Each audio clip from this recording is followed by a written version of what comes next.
Williams, and Williams brings it out to the 37-yard line. Good field position for the Cardinals. So Jake Plummer, the second-round pick from Arizona State, making his third career NFL start.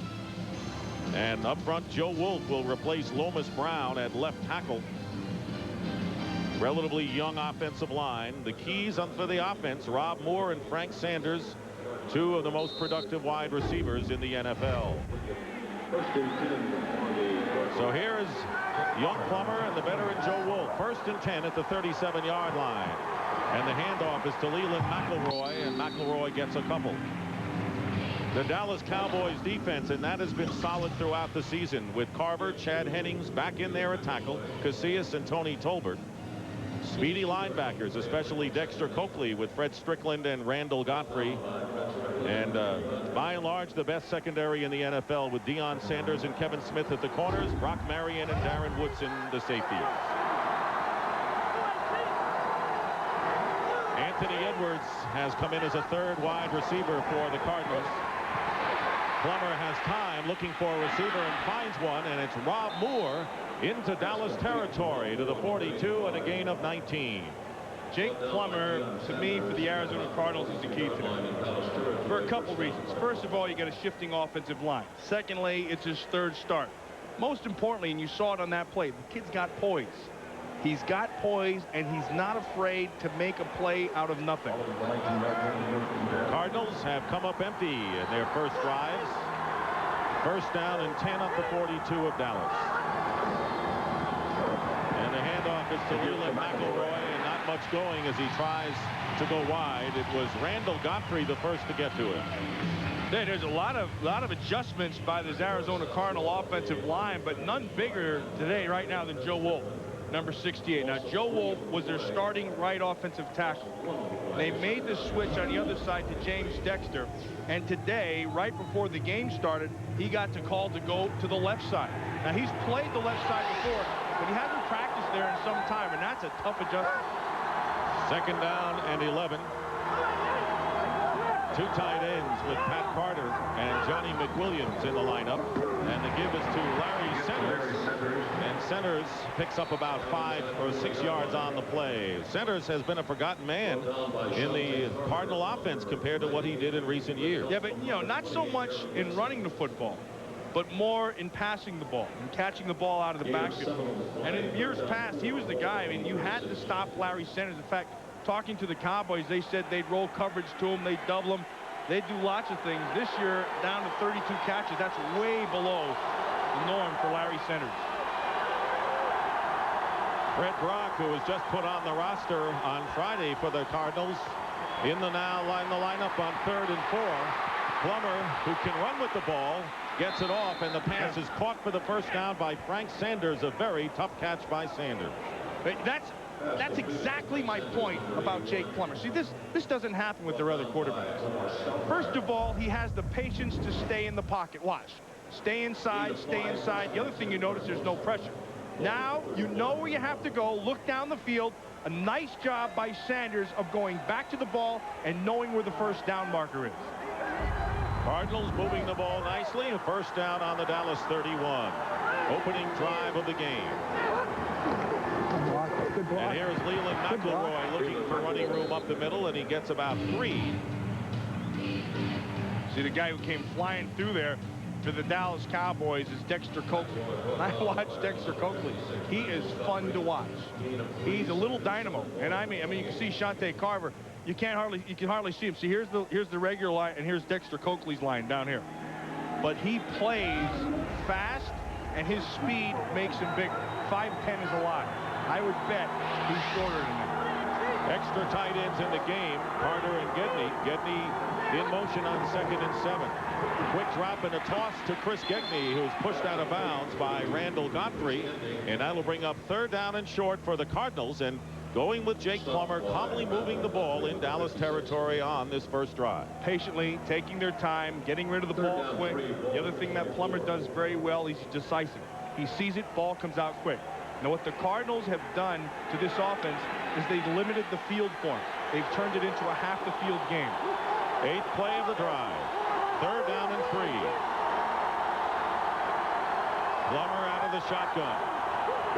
Here comes pressure on Plummer, and he can't get away. And the Charlie Williams, the Cowboys sent a bunch of people, and a loss of 4 yards will bring up 4th down. That only happens because he couldn't be decisive, and he couldn't make the throw down the field right away because it was good coverage. And they're going to try to take Rob Moore and bring him across the field, but they came with the pressure up inside. Williams is unblocked, and he makes the play. Joe Nedney, who kicked his career long of 45 yards against the Eagles last week, will attempt a 46-yard field goal. Jeff Eagles, the holder. Missed it. And the kick, you're right, missed it to the left. So Nedney would have established his career best, but failed, and the Dallas Cowboy defense ultimately holds, and no score when we come back to Texas Stadium when the Cowboys get the ball for the first time.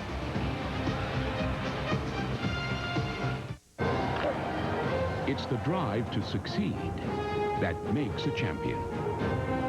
Pitching in, fighting the battle as a team. Using heart, not just mind and body. Giving whatever it takes. Going the distance for the fan. And loving every minute of it. Southwest Airlines is a proud sponsor of the NFL and the official airline of Super Bowl 32.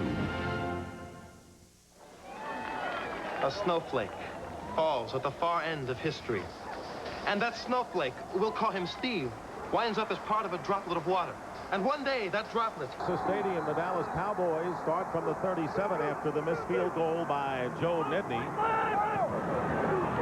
First down, and 2 tight ends in the lineup, and the pass intended for Anthony Miller incomplete. Troy Aikman, who has had great success against the Arizona Cardinals, says he feels fine after having headaches last week against the 49ers. John Flannery, who last started back in '94 for Houston, replaces Nate Newton at left guard. Emmitt Smith and Michael Irvin, Anthony Miller, Eric Bjornsson, David LaFleur, as Matt mentioned, 2 tight ends will be playing considerably today. On 2nd and 10, Emmitt Smith, being chased by Simeon Rice, goes out of bounds. And that will bring up 3rd down. The Cardinals defensively, and they will miss Eric Swan. Rookie Mark Smith starts in his place up front. But the Cardinals delighted to have Eric Hill back at middle linebacker after being out with a neck injury. Aeneas Williams, and that'll be a big battle with Michael Irvin at cornerback, Tom Knight the rookie, Brent Alexander, and Tommy Bennett at safety. Bennett in for the injured Matt Darby. 3rd down and 9 for the Cowboys. There's that matchup right down here with Aeneas Williams. Troy Aikman getting some pressure, and Emmitt Smith will be tackled by Mike Caldwell after a gain of about 1 yard, and that's all, and Dallas will have to kick. And when you're the Dallas Cowboys and you have Michael Irvin, he's got to make plays. And when you're Aeneas Williams, you know that, and you turn it into a brawl. Now, did you see how Aeneas Williams jumped to the outside on that first step? That's because he knew to the inside he had help. He knows he's going to have help, and he's smart with it. And he had the edge over Michael Irvin in week 2. Toby Goen will kick, and back deep, Kevin Williams, who returned from 50 yards last week against Philadelphia. And the former Cowboy hit at the 20 and doesn't get much after that. Darrell Hardy made the tackle on outstanding punt coverage by the Cowboys. We'll be right back to Texas Stadium in just a moment.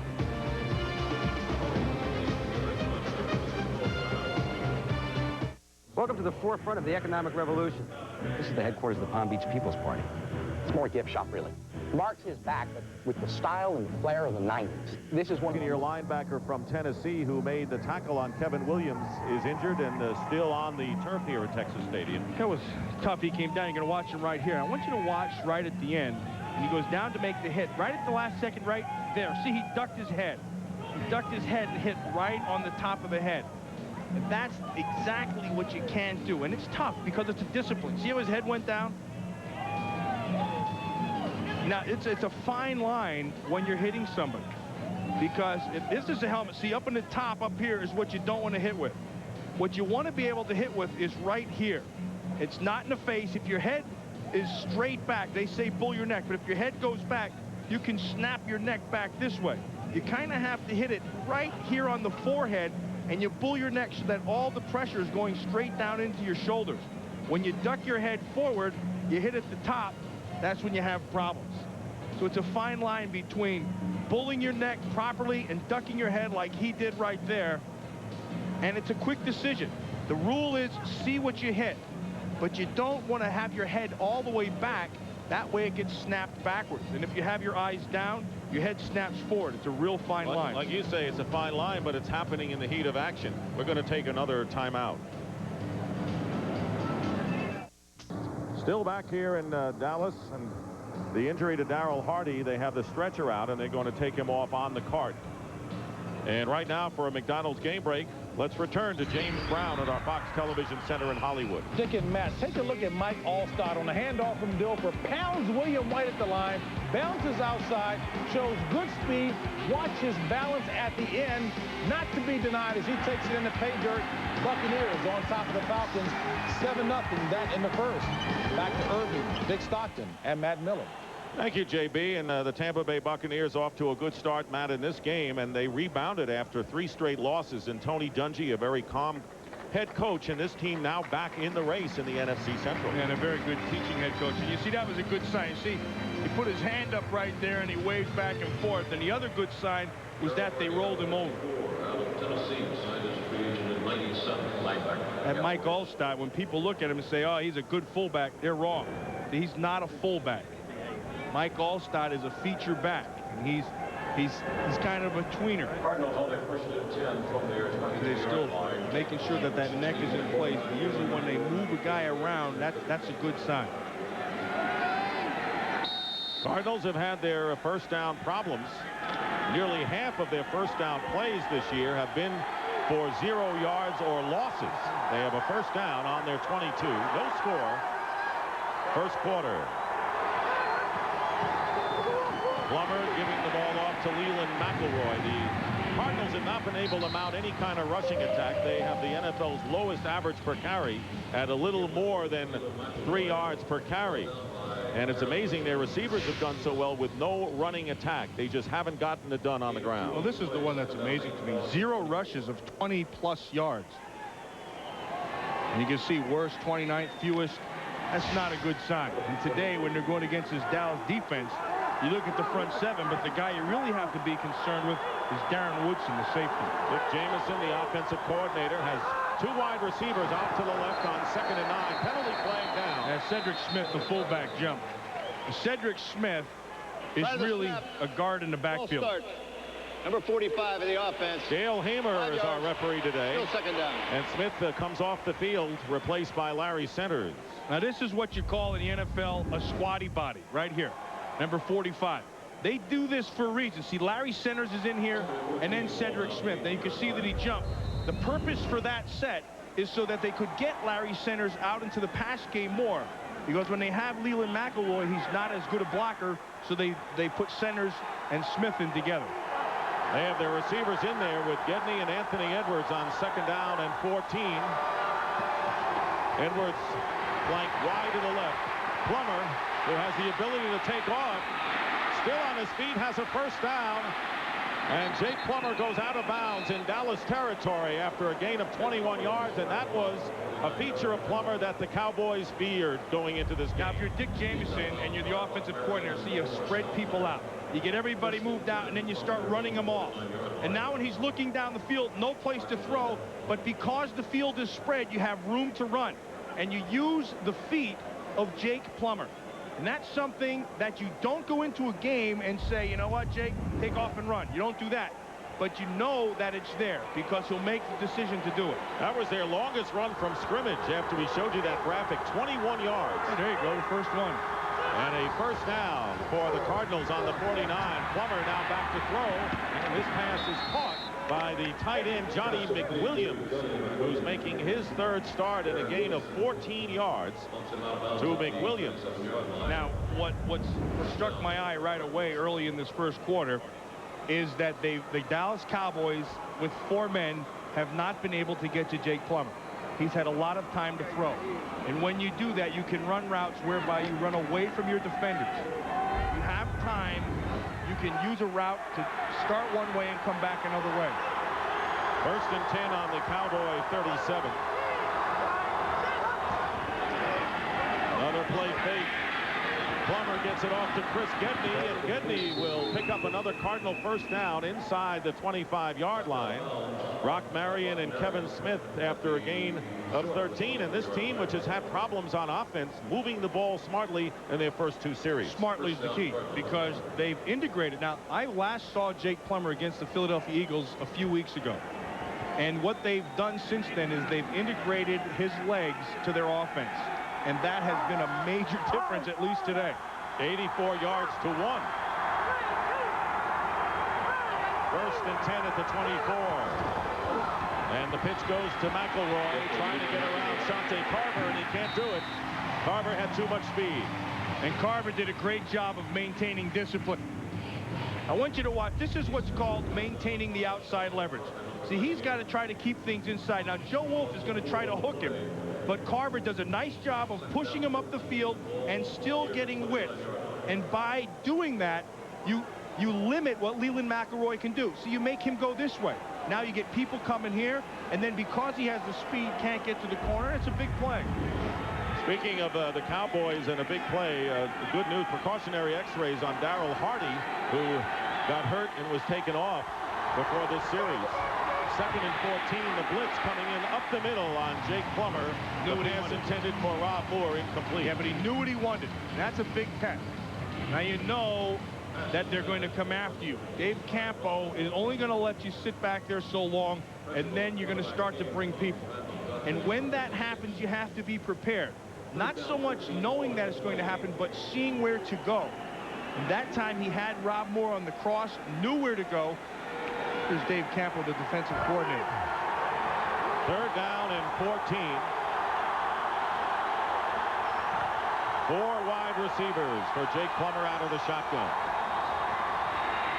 Stepping up and finds an opening, and Plummer goes down at the 25, and that could set up another field goal attempt for the Cardinals. They missed their first one, but Joe Nedney will come on to try to give the Arizona Cardinals the lead. I think what the Cowboys do, that's a nice job defensively. They come with the blitz, they force the quick throw, it's not there. Now the second time on the 3rd down, they go with 3 people and defend you with 8. They take away the quick read and make the quarterback have to pull off of it and go somewhere else. Nedney has had his troubles beyond 40. This is a 42-yard attempt by Joe Nedney. And this kick long enough, and the kick is good. Joe Nedney now 1 for 2 and gives Vince Tobin's Cardinals the lead 3-0 here in the first quarter at Texas Stadium.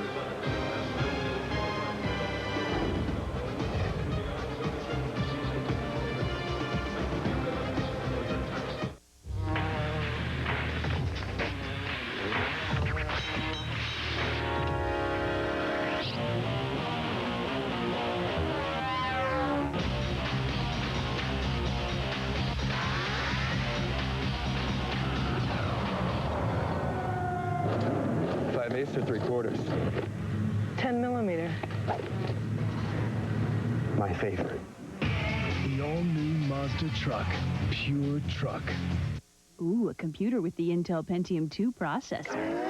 You know it's fast, and you thought it was priced just out of your reach. Gotcha. Until now. The 1999 PC with the Pentium 2 processor from Gateway. Complete with 32 megs of RAM, 17-inch monitor, AGP graphics, and a whole lot more.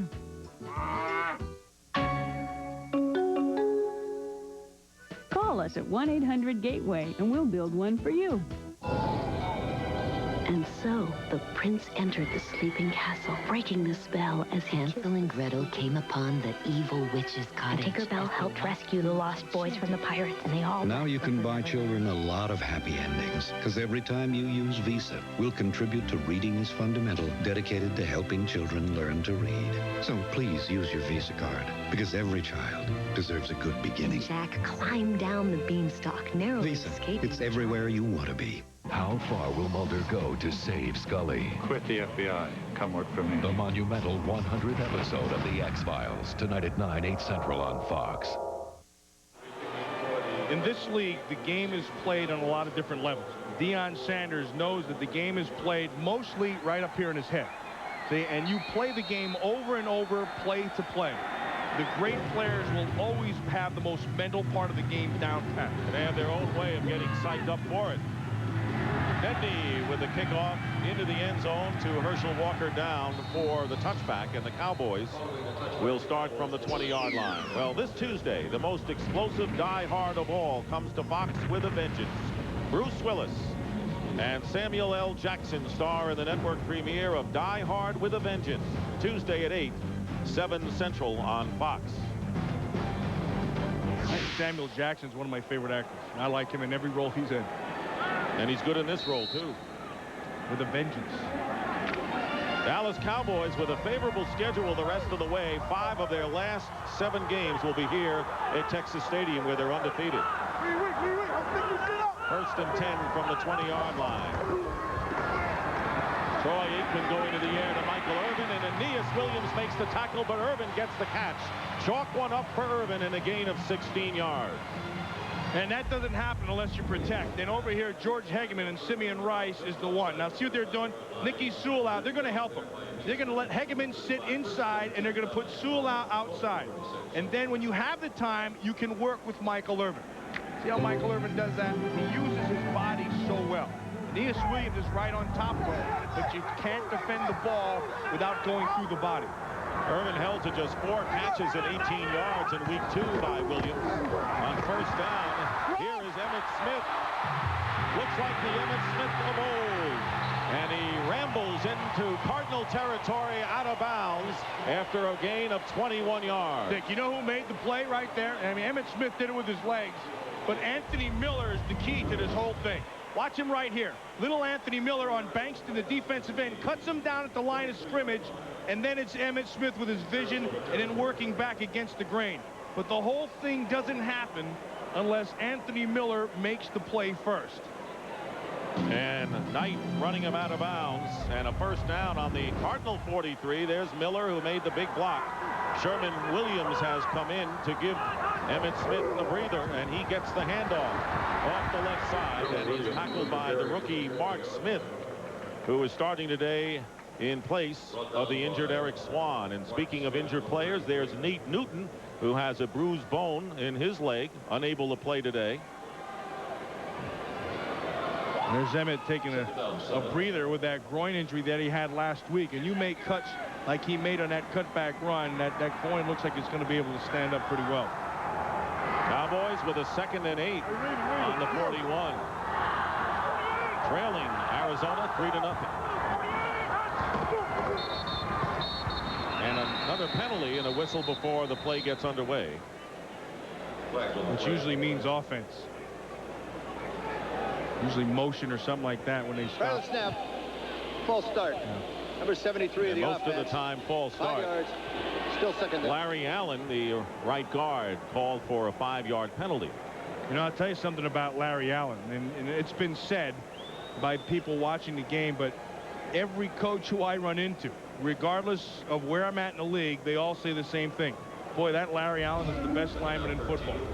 And the thing that's really impressive about him is he can play inside both sides. He can also play tackle. He moved to tackle against Philadelphia briefly. George Hegeman mans the left tackle spot now. 2nd and 13. Here comes the blitz, and the handoff to Emmitt Smith, and reading it perfectly was Ron McKinnon. And the Cardinals, with a fine defensive play, knocked Emmitt down for a 2-yard loss. Well, now here's that hurry-up offense we were talking about with the Dallas Cowboys. See, they wanted to try to avoid personnel, and they have it right now. See, Aikman. Cardinals are confused. Aikman was right. Aikman was right. Aikman was 100% right, and he's mad, and he should be, because they were getting people from the Cardinals in and out, but the Cowboys were not set. And we had this against the Giants a few weeks ago. If the offensive line is not set completely. Stop because the defense did not have a chance to match up. Just be a replay, 3rd down. That is bullcrap. That's wrong. That's not the idea. That's the idea, Dick, for doing the offense. That's the idea for doing it. Well, I know the rule says you have to be able to do that, but that's exactly why you run the hurry up. The Cardinals were confused getting players on the field on a nickel defense. Look at it. See, they're going to try to go. Now, watch Aikman up here. He's saying, snap the ball. They're set. They're set. The official walked away. He said it, but they didn't have everybody here. That leaves Michael Irvin all by himself because they weren't able to get him in. And I'm sorry, I disagree with that. The Cardinals are going to call a timeout to talk it over. He's right. And Troy Aikman said, we were set. And he's right. We'll be right back.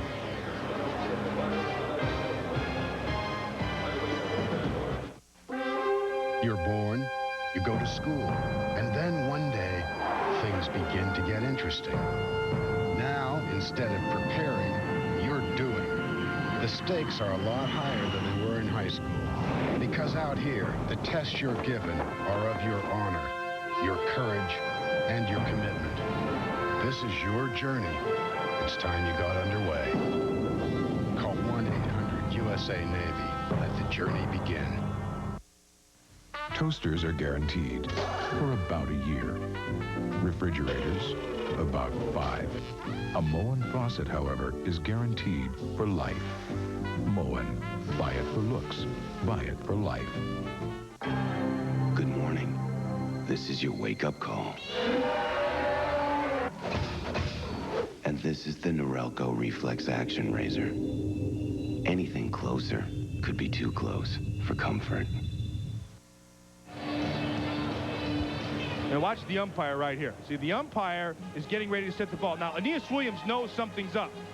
So Troy Aikman goes ahead and snaps the ball. Williams had called the timeout. And that is what the eventual call became. Hamer, the referee, came over. He really made a mistake when he made his call. But Aeneas Williams was on top of it, knew that he was going to have some problems, and called the timeout. This should call for an explanation from Dale Hamer, I would think. I would hope. Well, we're not going to get the explanation, and Troy Aikman, incidentally, was right. There's Lomas Brown, who hurt his foot in warm-ups. Now, he hurt it, they say, on Thursday in practice, and he came back out. You can see that right foot is taped. We talked to him last night, and he said he was all right, so he aggravated it in practice, so Joe Wolf went into play. 3rd down and 15 for the Cowboys. They're back on the Cardinal 48-yard line, and pressure being put on Troy Aikman, and he'll go out of bounds well short of the first down. So once again, the Arizona Cardinals hold, and good pressure that time by Brad Otis. And the last play, you saw his 3rd down, and Michael Irvin was wide open. You see the swat he took? Aeneas Williams knows how to play Michael Irvin. Plays him physical, but when you have a guy like Brad Otis who comes clean right away, your coverage isn't really going to make much of a difference because Aikman had to get on his horse. Kevin Williams back to receive the kick from Toby Goen. 1:09 remaining in the first quarter. And a high kick, fair catch, called for by the ex-Cowboy inside the 15-yard line.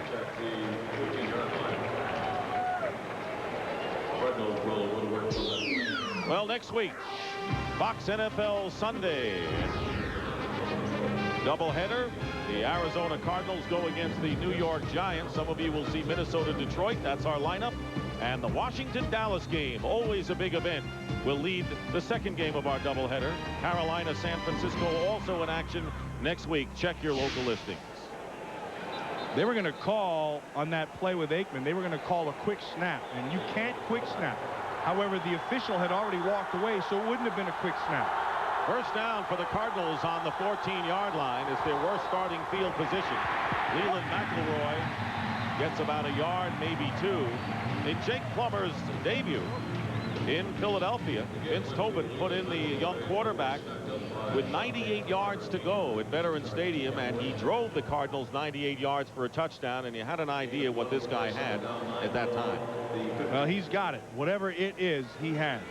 And the thing that it is is you can build on it because it's a confidence builder. The offense believes in it. 2nd and 9.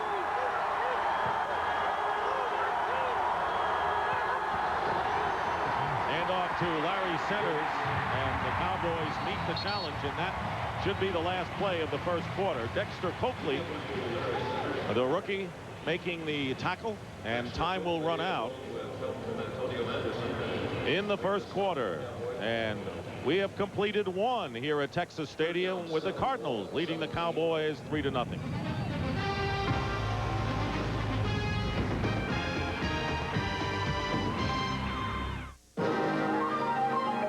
I'm Kenny, a friend of Dick's. Miller Lite has asked me to find 4 cheerleaders to send to the Super Bowl. Here today is Maria from Corpus Christi, Texas, who claims she can perform. Whole thing with the umpire right there and Aikman, and then Aeneas Williams right up here. Listen to this whole thing.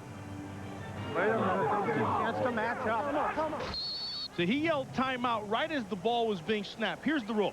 See, once that umpire stands over the ball and walks away, you can snap the ball. There is a quick snap rule where if you quick snap the ball and they have 12 men on the field, they will not penalize the defense. They'll just warn the offense not to go with quick snap. However, in my view, and I'm just a fat old linebacker, I believe they did everything right there. And I believe that was the purpose for them going to that hurry up. He got him to the line of scrimmage, knew what he had. Irvin was wide open. That play should have stand. However, in the official's view, he believed it was a timeout. You're not old. Well, I'm fat. Yeah, thanks, Dick. Appreciate that. 3rd down and 7 on the 17-yard line. Plummer out of the shotgun in traffic, and Broderick Thomas makes the tackle on the 15. And that'll bring up 4th down, and the Cardinals will have to kick. It looked like it was a simultaneous snap at the time the timeout was called, but it looked like the umpire was converged on by Aeneas Williams as the snap was occurring. And if you notice, Michael Irvin was wide open because Aeneas Williams is inside calling the timeout. Watch Dion. Part of that game he played in the sideline. He's playing it right now. And the Cowboys looking for good field position, which they should get. Guy never stops moving. Jeff Beagles will be kicking from the 2-yard line. Gets off a high kick, and Dion will call for the fair catch at the 45-yard line of the Cowboys. A 40-yard kick. Good field position for Dallas when we return. Nike Play Corps presents. They told him that, you know, he could. Less than a minute going by here in the second quarter. Dick Stockton along with Matt Millen. The Arizona Cardinals lead 3-0 on a Joe Nedney field goal, and they have controlled the ball in their first 2 possessions. 3 and out on their 3rd, and now the Cowboys with their best starting spot, the 45 of their own 45. 2 tight ends for the Cowboys for protection. Troy Aikman completes the pass to Eric Bjornsson. There's a penalty marker down, however, in the backfield, or the defensive backfield. A gain of 10 yards for Bjornsson, and it would be a tight end pending the penalty. And right now, for a McDonald's game break, let's return to James Brown at our Fox Television Center in Hollywood. Dick and Matt, Chicago will take help any way they can get it. Take a look at Eric Kramer going back, looking deep for Bobby Ingram. Pass interference on Dwayne Washington. That sets up a 1-yard score by Raymond Harris. All tied in the second. Back to Irvin, Dick, and Matt. I think that Minnesota Viking team is pretty good. And the thing that impresses me about them is defensively, they've struggled, but they're getting better. Offensively, they can score some points. And when they get Robert Smith back at full speed, they got the full package. They didn't have Smith, nor did they have Leroy Horde last week, but they have a lot of depth there. Meanwhile, the Cowboys with a first down on the Arizona 44, and the give to Emmitt Smith. And Tommy Bennett, the strong safety, with a tackle, limiting Emmitt Smith to only 4 yards. Well, when we talked to Barry Switzer yesterday, he said, all I'm looking for are touchdowns. And that's something he hasn't gotten, especially from his top people. Yeah, and you can see Smith and Irvin are still there. Novacek is retired, and Darrell Johnson, who's walking around with a neck brace.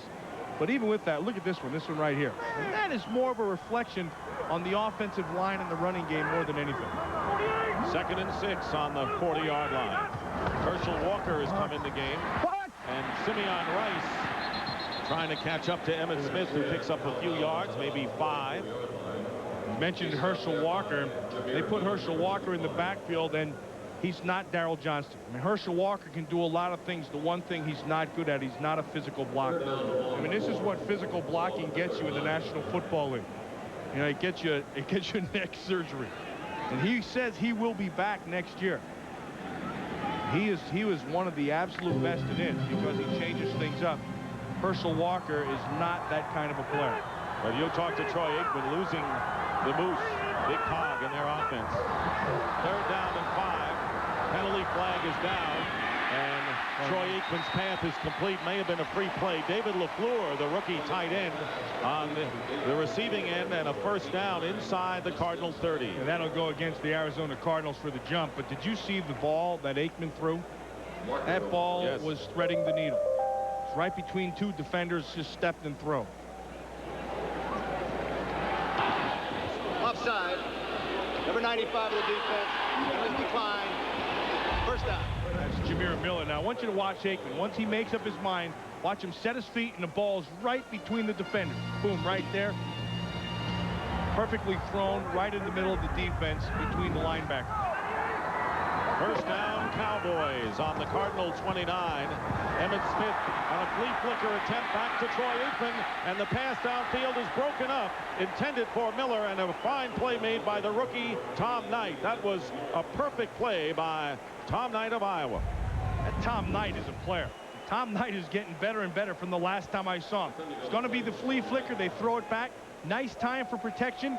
The key to this is Anthony Miller has to run away from the defender. You give him the whole field to get there. And what happens is he can't run away from Tom Knight. In fact, the ball kind of hangs a little bit, and Knight's right on top of him. So much has been made about the Michael Irvin matchup with Aeneas Williams, but this is the matchup the Cowboys had to win.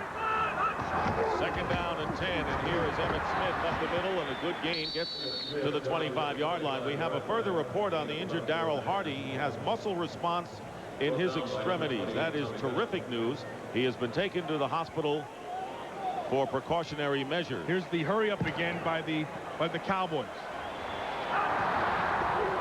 3rd down, and Aikman gets hit as he lets go of it, and the catch is made by Billy Davis, turning around. That was a fine play by Davis with Tom Knight all over him, but Aikman was hit as he let go of the ball. Well, now you're Dave McGinnis, the defensive coordinator for the Arizona Cardinals, and you say, okay, they go hurry up, we're going to come with people. We're going to give you numbers. And Jameer Miller can't be blocked because there are more guys coming than they have blocking. Even with that being said, Aikman stood in there the whole way, saw the blitz to his face, and delivered a perfect throw. That's what Dave McGinnis did when the Cowboys had the big lead in week 2 and lost to the Cardinals in OT. 1st down on the 13, Emmitt Smith trying to fight his way inside the 10-yard line, and this is where it has gotten difficult for the Dallas Cowboys. Their red zone productivity has gone downhill in the last several years. 6 penalties included in that 29% this year in the red zone. Now this should be the dead zone. Now Eric Williams is down, and then Herschel Walker also got up real slow. Michael Irvin's down there as low as he can to talk to the Big E, what they call him here in Dallas. Offensive line injuries and problems have plagued the Dallas Cowboys. As you mentioned, Emmitt Smith hasn't been able to get any rushing touchdowns, and you've got to have that line to block for you. Here again, another injury to one of the stalwarts up front. We'll take a timeout. We'll be back to Texas Stadium in just a moment.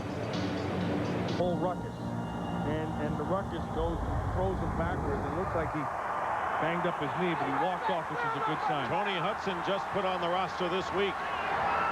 Number 66 is now in there at right tackle. 2nd down and 6, and the pass to Michael Irvin, knocked down, incomplete. Flag is down, however. That looked like pretty good defense by Aeneas Williams. You could hear him bat the ball down. The question is, was there an interference call? Here's Dale Hamer.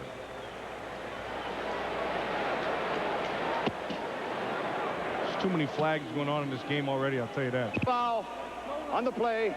Incomplete pass. They picked it up. I like that. I like that because they're letting them play. It's down inside the 20, and more often than not, that play, first of all, it should have been caught. You can hear it bounce off his shoulder pad. First of all, it should have been caught. It was in his hands. Secondly, Aeneas Williams had a little bit of shirt on his stomach. Third down and 6. There should have been a flag right there. And this is where the Cowboys have had their difficulties. They're close and most times have to settle for the field goal. Let's see what happens here from the 9. Herschel Walker in motion to the left. Troy Aikman passes to Emmitt Smith, and Smith is tackled short of the first down. And once again, the Dallas Cowboys do not get into the end zone. Ty Howard, the rookie, making the tackle, and the field goal unit comes in. Watch Simeon Rice down here. It's just speed around the corner. Hegeman, this is a time when he's not going to get help. And when he doesn't have help, Troy Aikman's got to know he's going to have problems if it's a speed rush to that side. But once again, the Cowboys struggle in the red zone, and now Richie Cunningham will attempt a 23-yard field goal. And Cunningham's kick is good. He was 5 for 5 in the loss to the Cowboys, in the loss to the Cardinals in week 2. Here is the hit on Aikman as Dallas ties the game at 3-3.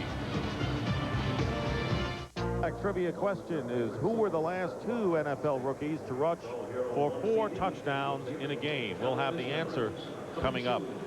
So Richie Cunningham with a 23-yard field goal tying the game. Troy Aikman getting hit on that last series. Toby Goen will kick off. Kevin Williams to return for the Cardinals, and he lost his footing early on, was knocked down, and gets a second effort and gets it out to the 22-yard line, and Bill Bates puts him down. Well, Troy Aikman has done some rough stuff against the Philadelphia Eagles. Suffered a concussion, had to come out of the game, and Wade Wilson finished up in the loss to the Eagles. And then last week he got hit again, stayed in the game, but admitted that he suffered headaches, Matt. And the thing that's been bothering him the most now, and you can see Simeon Rice here today coming back and hit him, is his neck. He said his back had been bothering me to having spasms, but he said his neck from the hit last week is the thing that's really bothering him, which is kind of tough when you think you have to look the field over. He's taken a punishment throughout his career, no question about it. Cardinals with a first down on the 21. Jake Plummer and Shante Carver got in there. Shante Carver made the sack, but Tony Tolbert made the play. Tony Tolbert is the guy who forced everything to go back up inside. This won't show up in the numbers, but it's the difference in the play. You watch him right out here, number 92 is going to work on Dexter. Dexter just got his head down, but he forced him to come back up inside, and that's where the rest of the troops were. That is the 3rd sack of the game for the Cowboys. We still have 9:46 remaining in the first half. So the Cardinal offensive line under siege. 2nd down and 14. Quick toss is caught by Anthony Edwards, and he'll be short of the first down by about 5 or 6 yards. 3rd down coming up. Credit the stop to Kevin Smith, number 26, with help from number 56, Randall Godfrey.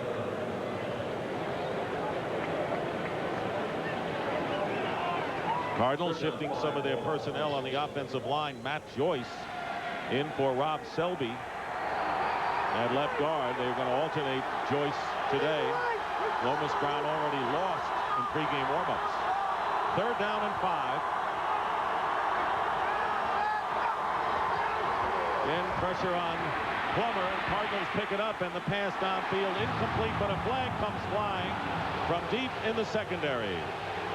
They're trying to get to Fred Brock. Nice job of the offensive line protecting Plummer. He's getting a couple of happy, nervous feet back there. This will be against Dallas. Yeah, and Omar Stoutmeyer, 24. They're going to say that. Pass interference on the defense. Number 26. Calling on Kevin Smith. And they're going to say, and what would be my argument, is that ball is not catchable because the ball went flying over the top of his head, and you can see it's the most in the NFL this season. 6 pass interference call on Kevin Smith. Can you get a reputation getting those things after a while? Yeah, I think so. Just like Michael Irvin's reputation precedes him down inside the 20. They're not going to be as fast to throw the flag because they know Michael Irvin will bump you. Cardinals get a first down as a result of the penalty. They're on their own 41-yard line. Pressure up the middle and the pass incomplete. Broderick Thomas came storming in. Larry Centers was the intended receiver, and Plummer had no time whatsoever. Well, Dick, it was going to be a screen. It was the perfect call. Centers is saying something to Jake Plummer, and Plummer's yelling, kind of yelling at him right now. So you got to get out of there, because it was the perfect call for the defense. They came with a blitz. You know, watch, you're going to come with a blitz off the corner. They're going to come inside. They're going to take Centers. He sets and then gets out. Now you'll let the pressure come up. And look at this thing is set up perfect. And the ball is right here. And he's done that. That was the right call. Second down and 10. Darren Woodson on a safety blitz. And once again, the Cardinals are not able to pick up the Dallas blitzes at all today. And a loss of 6 yards on the play will bring up 3rd and long. And it's about protections. You can see right up here. This is the whole thing. You got 1, 2, 3, 4 guys. And they're bringing 4 guys, and here's the mistake. See, Cedric Smith blocked inside on Strickland, and when he did that, that allowed Woodson to come clean. Protections, that's where defenses have gone. They attack protections. 3rd and 16. And here come the Cowboys again. Plummer steps up, and this time he's got Rob Moore short of the first down by a yard. And that will bring up 4th down at midfield. Kevin Smith defending Rob Moore, who comes into the game 4th in the NFL in catches. But they're short by a little more than a yard. And that's a nice job by Jake Plummer of finding Moore, but a poor job, Rob Moore, of not being able to get past the first down yard marker. So Deion Sanders, who's 3rd in average punt returns, going back, and Jeff Beagles will kick it away. Yeah, Deion Sanders plays a game before the ball ever gets to him. He's like a center fielder. He's known that position. And the kick will bounce on the 9 and go out of bounds. And so a good kick of 42 yards and no return. And the rookie is frustrated. We'll be right back. With the Cardinals in 93 against the Rams, Emmitt Smith back in 90 against the Cardinals, and Ron Moore just signed this week. Had been a 4th-round pick by the Cardinals, dropped by the Rams, and he's back in Arizona. 1st and 10 at the 8-yard line, and the give is to Emmitt Smith. Smith brings it out to about the 12-yard line, where Eric Hill makes the stop. Now, the last time these two teams played, Eric Hill was out and Eric Swan was in. Now this time they've had Eric Swan out and Eric Hill in, and both of those guys are the same kind of guys. They're physical, they play to the point, and they're leaders. And it would be nice to have them, is what they were saying last night. It would be nice to have both those guys in against this Dallas team. Speaking of Eric's, Matt, Eric Williams is back in for the Cowboys. They taped his ankle, and he's back in there now. 2nd down and 6. Emmitt Smith diving forward. And that was Ronald McKinnon, who has looked very good for the Cardinals, who was a middle linebacker when Eric Hill was out earlier. Now I want you to watch what Eric Hill does. See, Eric Hill is going to come up and jump right up in this gap, and he's going to take this stuff on.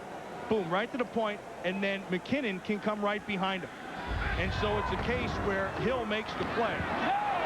Not making the play was Aikman on a route in which 2 receivers, it was LaFleur and Miller, both in the same neighborhood, incomplete.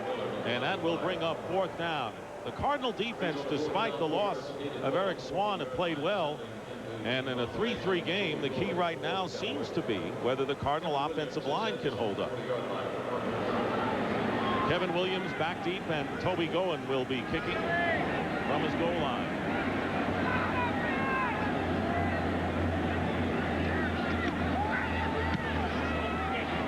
Good kick by Goen. Kevin Williams at the 45, looking to get into Cowboy territory, and just barely gets there. So the Cardinals will get good field position with 6:46 remaining in the first half. 3-3 our score. This game is presented by authority of the National Football League and is intended for the private use of our audience. Any rebroadcast or other use of this telecast without the express written consent of the Dallas Cowboys and the NFL is prohibited. Each team has kicked a field goal. The Cardinals have also missed a three-pointer, as the Cardinals trying to end a losing streak here at Texas Stadium. They have dropped 7 straight to the Cowboys. And we were just talking about Ronald Moore. He's in the backfield for the Cardinals. First down on the Dallas 49, and they give it to Moore. And Moore, no gain on the play. Randall Godfrey, among others. The offensive line of the Arizona Cardinals doesn't get a very good push. And so what happens is when you want to try to pound it in there and just try to wear a defense down, it doesn't happen. And they're kind of stumped right now. Now you take your best offensive lineman, Lomas Brown, and he goes out. It's kind of tough. You start to become one-dimensional, and you can't win in this league with one dimension. Second down and 10, slant pass. Great catch. And catching it is Rob Moore. Rob Moore making a difficult catch close to the first down marker with Kevin Smith all over him. I want you to watch this, and you're going to watch tapes of the game, and you can't mark anything wrong on this. Because Kevin Smith's going to try to take away the inside, stays right on top of him. The ball is thrown, the hand is there, everything is done right, and Rob Moore comes up with the catch. Look at the hand, right on the ball. That's a great effort by Rob Moore. And it's interesting that the Cardinals have been able to move the ball through the air despite the fact they haven't had a running game this year. Here's the measurement, and it is a first down for the Arizona Cardinals. You know, that's a Maddenism. If you don't have one, if you have more, how should I say this? If you have more than one, you don't have any. It's easy for John to say. It's not easy for me to say. I was going to let you get out of that on your own. And I think in this case, it's true. They don't have somebody who they can just settle in on and say, this is our guy. Cardinals first down on the Cowboy 39. 3-3 the score. Plummer hands off to Larry Centers. And again, as a flag goes down right at the pileup, not much of a running game, but the Cardinals still have to show it, I would think. Yeah, you still have to do it. Holding will be the call against Arizona. One of the things you can use to your advantage is if you start getting the defense thinking that they're one-dimensional, they're going to start to just pass rush up the field. Holding. Number 62 of the offense. 10 yards. Still first down. Mike Devlin, the center, called for holding. You can use that pass rush against itself. You can start running draws and screens, which is what we've seen. You're going to watch Devlin right inside. Fred Strickland is right there, and there's the hold right there. And that's what they're going to call. And I've seen worse. First down and 20. Back at midfield.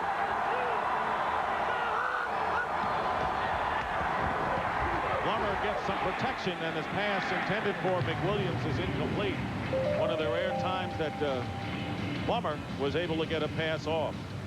And he's going to try to hit McWilliams inside, because when he looks outside, this is what he sees.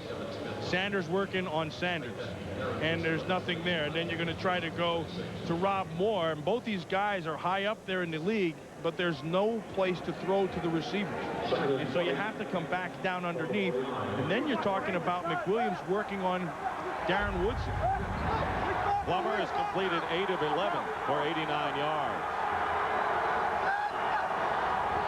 Second and 20. Here comes Woodson again, and the screen pass to Larry Centers. And Dexter Coakley and Shawnte Carver combined to bring him down. They still need about 14 or 15 yards for the first. That's a nice play by Dexter Coakley. And that's what he gives your defense. So you're not going to run away from him. Coakley that time came on a kind of a blitz. And then he was stacked at the line of scrimmage by Matt Joyce and got off of it right away. And with the great speed, I think he's the fastest linebacker in the league. You try to run away from him, chances are he's going to catch you. But he can't outrun any of the secondary. Well, that's what the secondary says. We'd like to see that race. Third down and 15. Big Plummer's pass, and nearly picked off. Closest to it was Omar Stoudemire, as it was overthrown. He was trying to hit Frank Sanders down the middle, and that's where Darren Woodson lives. And there, you know, that's a Darren Woodson rule. Never go into the guy's lair. That's where he lives, and then he controls that whole area. 3-3 to score, 4:36 to go, and Jeff Eagles will come in to kick, and Deion Sanders back for another attempt to return one. Eagles gets off a good kick because fair catch called for by Sanders at the 19. Well, tonight, secrets will be revealed. Will Joe Namath help Bart Simpson win? Despite the 2-7 record, have played a lot harder and tougher than they have in recent years, and many heartbreaking overtime and one-point setbacks this year. No, they just don't quite have enough players, but hey, they're in every game. This is another one of those games. This one's going to come right down to the end. First down, and Aikman's pass is caught by Herschel Walker. First down to Walker, who is split wide right, and a gain of 12. A nice job of Troy Aikman of standing in there. He's going to get pressure from Bankston inside, but he sets his feet and the ball comes out quick. The key to Dallas now, as opposed to in the past when I watched them, they get rid of the ball a lot faster than they used to. They used to have 7-step drops, deeper patterns. Now they've gone to 3- and 5-step drops when the ball comes out quick. Emmitt Smith on the sideline. Sherman Williams in the game. On the pitch, Sherman Williams, who's been getting a lot more work. Very close to the first down marker. Eric Hill making the tackle, a gain of 9 yards. Well, when Sherman Williams in the game, you look at him as a changeup, but what you can really see is the speed, and that's the difference. He has speed that Emmitt doesn't have. And I'm not so sure that Emmitt really ever had that kind of speed. But it didn't matter because he was so effective with his offensive line. But this guy, he's a nice changeup with the speed. Second down and 1 at the 40. And Sherman Smith diving forward appears to have, I should say, Williams has the first down. Sherman Williams, who was the leading rusher for the Cowboys against the Niners last week. You notice what the Dallas Cowboys are trying to get done is run to their right side. And that's where Larry Allen is and Eric Williams. But actually, Jameer Miller over there and Bankston done a pretty good job. First down, Cowboys on their 42. Troy Aikman with a deep drop, and his pass is caught. Michael Irvin with Aeneas Williams on his back, and a big play for the Cowboys at 20. The whole key there is protection, and with the protection, this is the kind of route I was talking about, where you can run away from your defenders. First of all, I want you to watch up here. There's going to be time for Troy Aikman to set his feet. Everybody's protected. Now look at the middle of the field. See, you can run away with your defenders on the outside. You can run away from it, and because Aikman has time, he can lead him and run to it. Cowboys on the Cardinals 38. Troy Aikman's pass. Fine leaping catch by Anthony Miller. That's the man that the Cowboys have wanted to get into the production. Gain of 15, first down. Now, we had him a couple weeks ago, and he needed to be able to pick up his game. And he still needs to pick up his game. We're down to the 2-minute warning. The Cowboys threaten.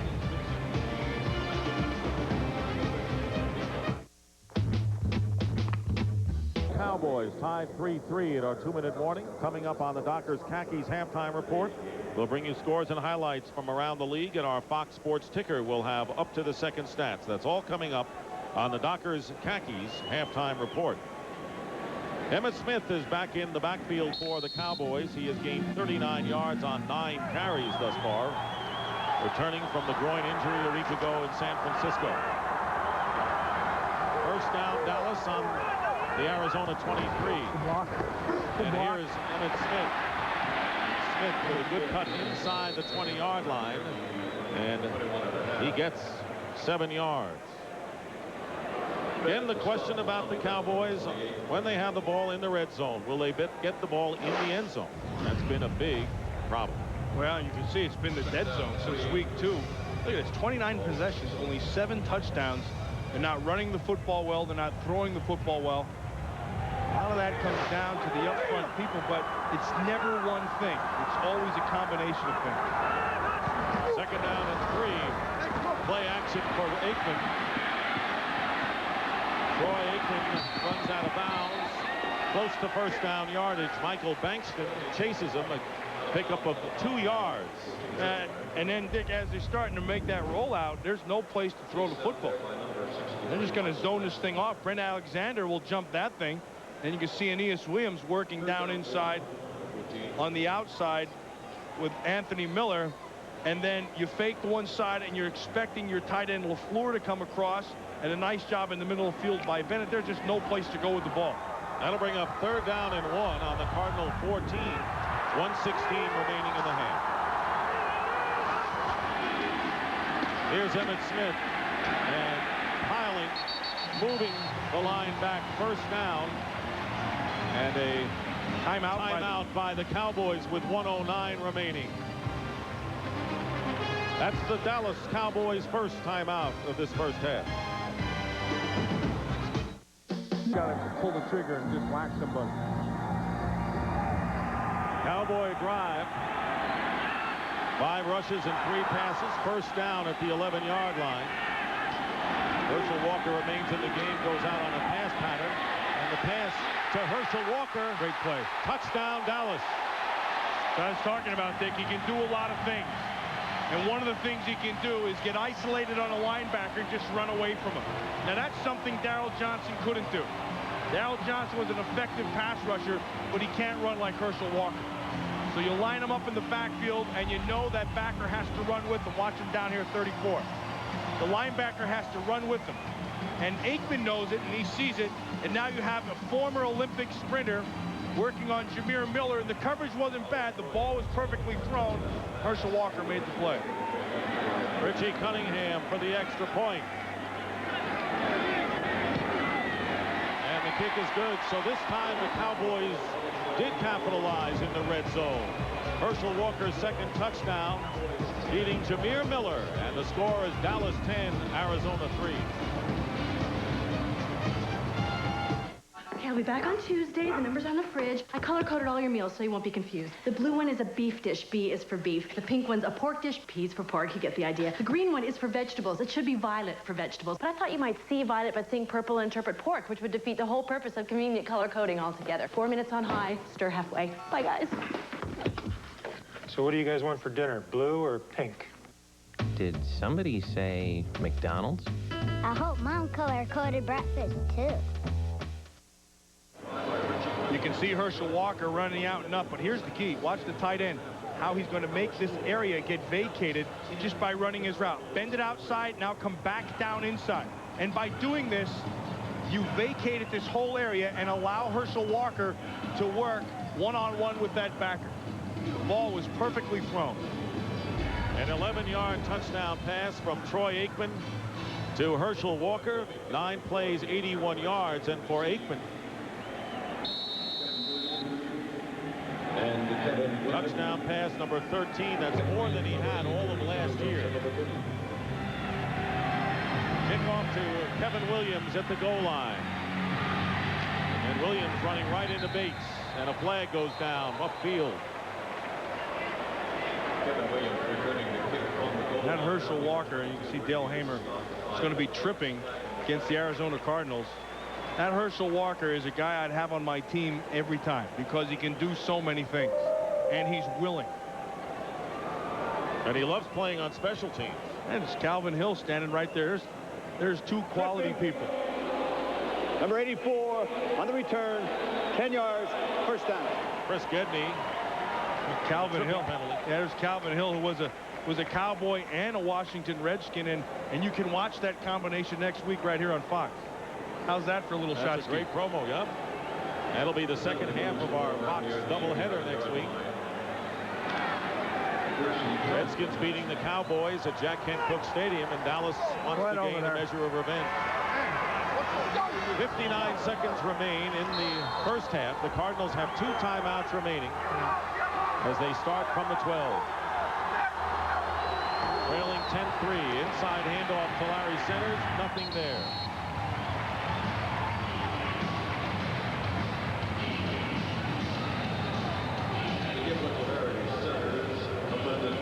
Cowboys are going to call timeout because they're going to bet there's going to be enough time for Troy Aikman to get the ball back and try to get at least 3 points. 49 seconds left. Dallas will use 1 more timeout. They could get good field position, and all he would need is maybe one play to get it in position for Cunningham. Yeah, but it's not going to work. See, with the one timeout, the math doesn't work.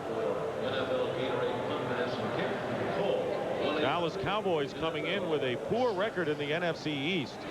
Forget about the fact that the Cardinals may be in last place. Dallas 1-4 in the NFC East, and in a very tight division with the Giants leading and the Eagles and Redskins contenders. The division record is could loom large before this is all over. There is the overall standing on the left and the division record on the right. Giants are undefeated at 3-0, but look at Dallas at 1-4. In fact, the Cardinals have a better division record than the Cowboys. And the Giants, they're going to play most of those teams coming up the second half of the season. I'll tell you about Washington and Dallas. Washington knows how to play the Dallas Cowboys. Second down and 11 after the Cowboys timeout. Larry centers off the left side.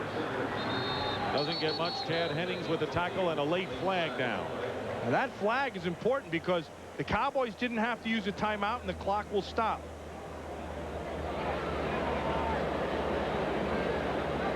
That is going to go against Dallas. Personal foul, face mask, number 52 to defense, 15 yards. Dexter Coakley. Watch number 52 right here is Dexter Coakley. He kind of just gets back underneath and the hand gets in there. And yeah, I'd say that's a pretty good face mask call. He got all of it. That would be that'd be the big one. That wouldn't be 5 yards. So 43 seconds left, and they're going to mark off the yardage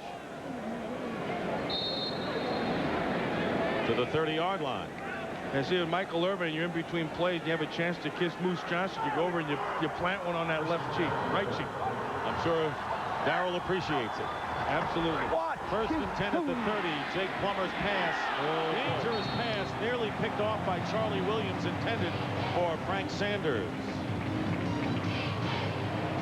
Those are those dangerous passes out on the flat that if you get a step or anticipate, you can walk into the end zone. I'll tell you what's more dangerous about it right now for Jake Plummer is he's playing to the strength of the Dallas defense. And their secondary is their strength. I mean, you're playing the best players and the best secondary in the National Football League. Second down and 10. There's Stoutmeyer, the nickel back, number 24. Plummer goes down. Once again, Broderick Thomas, he's been in the backfield a great deal today, and that is the 5th sack in his first half for the Cowboys. I didn't like that one. That was a phantom sack. There's a flag again down. No foul on the play. And they're going to pick it up. Somebody dropped it. Heck, there's so many flags here, it's just by habit. You think, what the heck, just throw a flag. That's right. They've been throwing so many, they kind of slips out of the pocket. Cowboys will call a timeout there, third and final. 34 seconds left in the half. See, Dick, that's where that penalty helps them with this timeout. Because had there not been a penalty earlier, the clock would not have stopped. And then they would have been forced to have to call a timeout, and then the clock would have been able to run out. Right. Emmitt Smith with 11 carries, 49 yards. I want you to watch this sack. Jake Plummer he's not sacked, not tackled by anybody. That's just the old, hate to say it, Jim Everett will punch me when he sees me, but that was the Jim Everett sack from the San Francisco championship game a few years ago. He just might do that. He'll punch me. He punches everybody else. He was anticipating Shante Carver. There's another shot. Jake Plummer sacked 17 times in under 10 pass plays, and the Cardinals will take the knee, and that will end the first half. Jake Plummer didn't have much of an opportunity as the Cowboys threw everything at him, and the Cardinals have trouble protecting him. But the touchdown pass to Herschel Walker from Troy Aikman, the difference in this game, as the Dallas Cowboys, who have lost 4 of their last 5 games and want to right the ship, getting set for the stretch run, have taken the lead. Besides the sack, you get stuff like this. They come with the blitz, they give you numbers, you get the pressure, which. And then when he does think he's going to have, Colbert comes around and you get pressure inside, and then again another blitz. Darren Woodson, and that's just 3 of the 5 that we've seen. But the whole bottom line has been the pressure. And as you look at the halftime statistics, you notice the 5 sacks by the Cowboys and only 45 rushing yards, 31 of them from the quarterback, Jake Plummer. Yeah, and that's tough. I mean, you have 31 yards. That's 14 yards on the other side from your running backs. And you know, like we said before, when you have 3 or 4 guys back there trying to carry the ball, that means you don't have one guy who you can rely on. Well, the Cowboys were able to rely on Herschel Walker, who caught an 11-yard touchdown pass. The difference in the game, 10-3 the score. Joe Nedney will kick off for the Cardinals. Herschel Walker and Brock Marion back deep for the Cowboys, and the second half is underway. And it's Herschel Walker at the 11 on the return. Walker, one of the better kick return specialists in the NFL, brings it out just shy of the 30. Let's look at Troy Aikman in the first half. 10 completions and 14 attempts, already over 100 yards, and the touchdown strike to Walker. I'm going to tell you about those 10 completions. That a few of those completions have been in really tight coverage. I mean, there's not been much room for error, and he's delivered. And those 10 completions, Matt, have been to 7 different receivers, so he's moved the ball around effectively. Cowboys begin from their 29.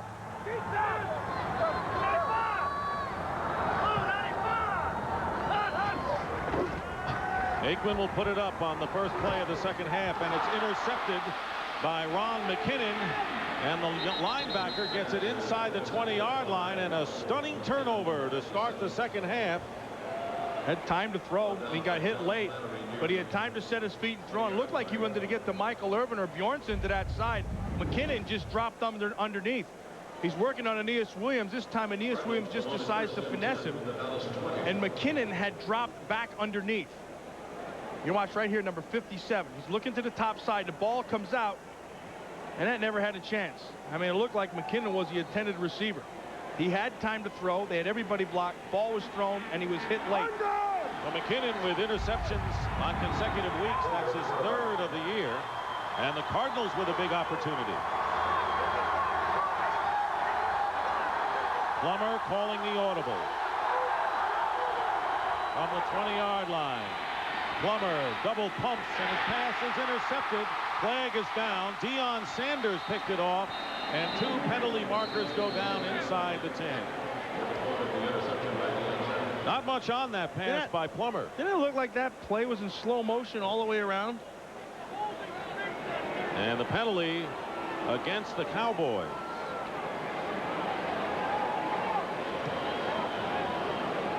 Kind of threw a knuckleball or a changeup out there. Looked like everybody kind of just went half speed. Illegal contact. Number 21 of the defense. 5 yards, first down. It'll be a first down on that penalty. You watch Deion Sanders right here, working on Sanders right there. Try to take away the outside, and then, yeah, there it was. It was past the 5 yards, and he got his hands on him, and that's what they're going to call. That play just kind of looked slow motion to me. It was. It sort of was a flutter ball out there, and it works out for the Cardinals, who, following the penalty, have a first down on the Cowboy 15, trailing 10-3. And it looked like the left side of the line, Johnny McWilliams, the tight end, had moved. Prior to the snap, ball start. Number 87 of the offense, 5 yards, still first down.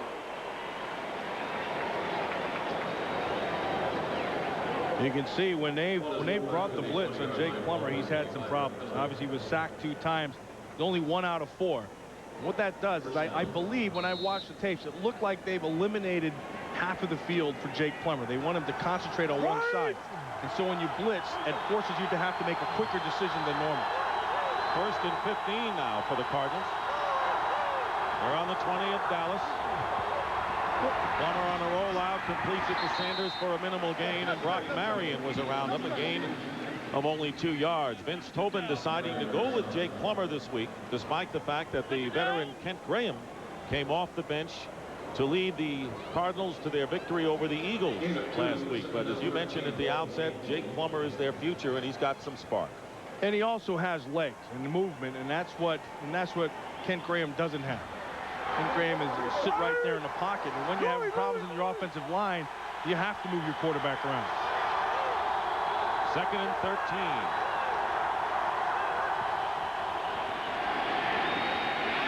And down he goes, Tolbert. After the pump by Plummer, Tolbert gets the 6th sack of the game by the Dallas Cowboys, and their defense is having a field day getting in on the quarterback. That Frank Sanders working in the slot. He's going to try to get to the top side, and he was there. He had beaten Brock Marion, and then what he did is he went down to the bottom, and it was Rob Moore who he was trying to look for, but Tolbert had gotten there and didn't allow that pass to get thrown. The way it's going, the Cardinals are moving out of field goal range. It's 3rd down and 20 from the 25. Plummer takes off and gets to the 22-yard line. It was Herman McCormick who made the play, and it looks like Plummer is really almost in a flinching situation because he knows they're coming in a hurry and coverage. What he's doing, first of all, you're going to see like a 3-step drop. That means the ball has to come out quick. 1, 2, 3, set your feet. And by the time he's setting his feet, there's no place to throw that football. It was supposed to be, according to the drop, a quick get rid of it. And according to the route, there was no place to get rid of it too.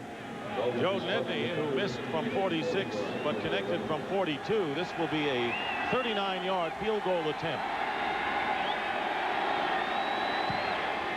And this kick is going to be close, and it's good. Just made it to the right of the left upright. A 39-yard field goal by Joe Nedney. Cowboy lead is cut to 10-6. And Matt Millen back at Texas Stadium, where the Cardinals got 3 on the board, trail 10-6, capitalizing on the turnover. And now the kickoff by Nedney. Herschel Walker and Brock Marion deep for the Cowboys. Again, it'll be Walker at the 5. Herschel Walker. And he is tripped up by Kwame Lassiter after a return of 19 yards. But what set up that field goal was the turnover. And a nice job by Ron McKinnon of just playing zone defense and reading the quarterback side. He looks to the outside, saw wasn't there, and just settled in his zone. That's an excellent job of just reading your keys and settling in your zone. Cardinals very pleased with McKinnon's play. As we mentioned, played middle linebacker when Eric Hill was out. Now has 3 interceptions this season. Had one last week against Philadelphia.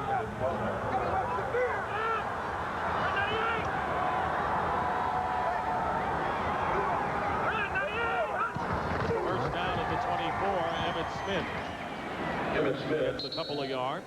You know, Dick, they've been trying to run that right side behind Eric Williams and Larry Allen, but the Cardinals defensive line have done a pretty good job over there.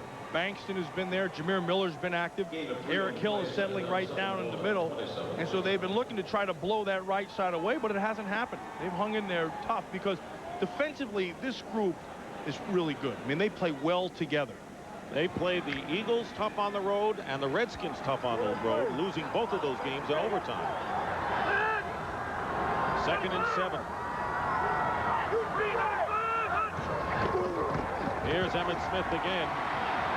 And Bankston grabbed a hold of him. That is really a good job by Bankston. Yeah, Bankston just held the outside, gave a step, and then came off. And now the key to defense, I want you to watch right here. He's going to take off, get on Eric Williams. Now hold the point. You can give a step, come off the block, and you make the play. And so it's 3rd and 5, you win.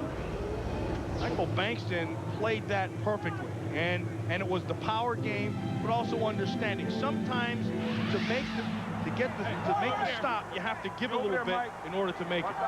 And he made it. 3rd down and 4 at the 30, and the pass is caught by Eric Bjornsson. Bjornsson with the catch and the gain of 15 yards to the 45, and the Cowboys with a big first down. That ball was well thrown, and Howard, 29, had the coverage. And Bjornsson working to the outside to the 2 tight end set. Took him to the outside, then came right back inside. Nice job of Aikman seeing it and the ball coming out quick. You can't let a receiver just run through. You have to beat him up a little bit. Cowboys with a first down on the 45, and Sherman Williams, who has come in the game, picks up 2 yards on the play, and they're retaping the ankle of Emmitt Smith. First to meet him there was Simeon Rice. Less than 10.5 remaining in the third quarter. The Cowboys leading 10-6 over the Cardinals since the first quarter, dominated by Arizona. It's been all Dallas, total yards wise. Well, it's been all Dallas on both sides. Offensively, you see 157, and then defensively only giving up 17 yards. But I'm going to tell you this, they're giving up those yards grudgingly are these Arizona Cardinals. And the lead is only 4. Got Galbraith, the tight end, in motion. And the pass falling down is the defender, and Anthony Miller, racing to the end zone, is pushed out of bounds at about the 2-yard line by Aeneas Williams. That was a 51-yard play. Miller, who had a 54-yard play against the Niners last week. I'm going to tell you something right there. I mean, that's a big play, but this is the difference in Anthony Miller. See, Anthony Miller 4 years ago, the referee would still have his arms up. Aeneas Williams, this is no angle. This is just pure speed. And Aeneas Williams runs him down and gets him out. And he knows he's got to try to get to that pylon, but Williams, oh, I don't know. That could have been 6 right there. That could have been 6. They say it wasn't. And the Cowboys will call a timeout as they have a first and goal at the 2-yard line. That was very close in the corner. It was Tom Knight who lost his footing when Miller made the catch. We'll be right back.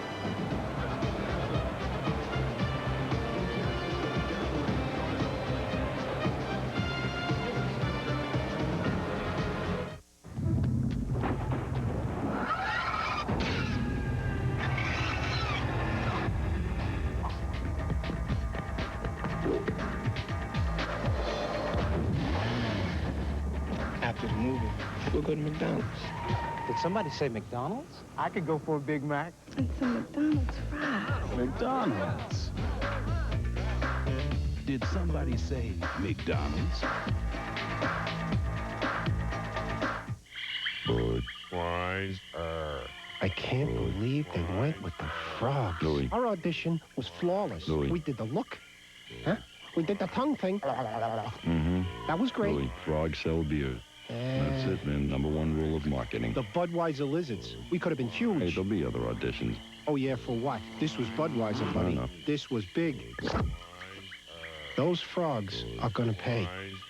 Let it go, Louis. Let it go.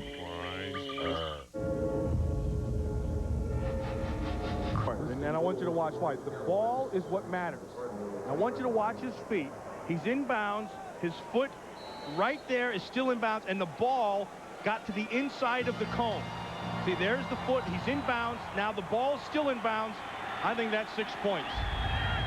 It'll be first and goal at the 2. Sherman Williams is the running back, and he gets the call, and Williams won't get there. Try to leap over it.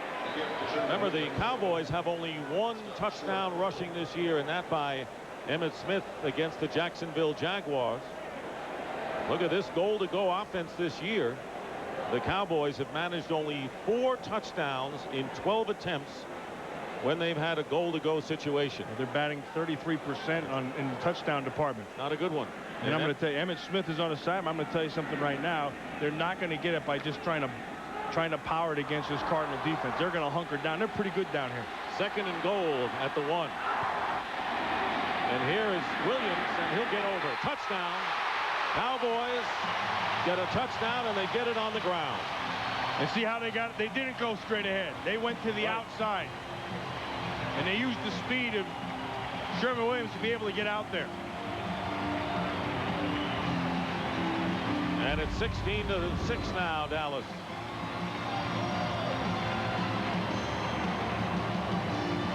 Nicky Sualua does a good job. And actually, Sherman Williams just takes it, squares the shoulder, and comes straight up inside. But you're right. They weren't going to test the middle anymore after that previous play.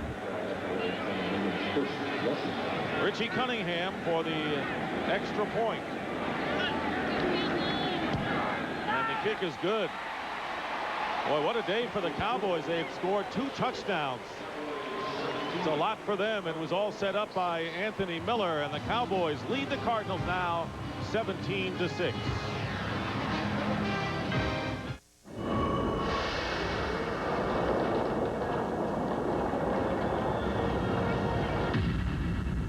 Oh, man. Where's he going? Mountains? River? Both? It's Tuesday. People work on Tuesday.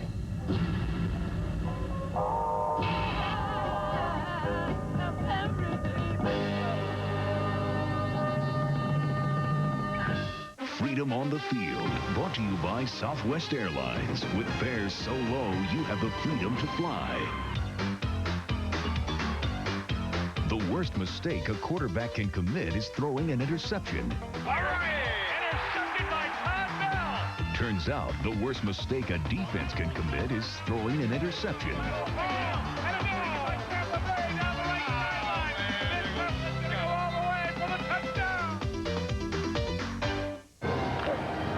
It's the drive to succeed that makes a champion.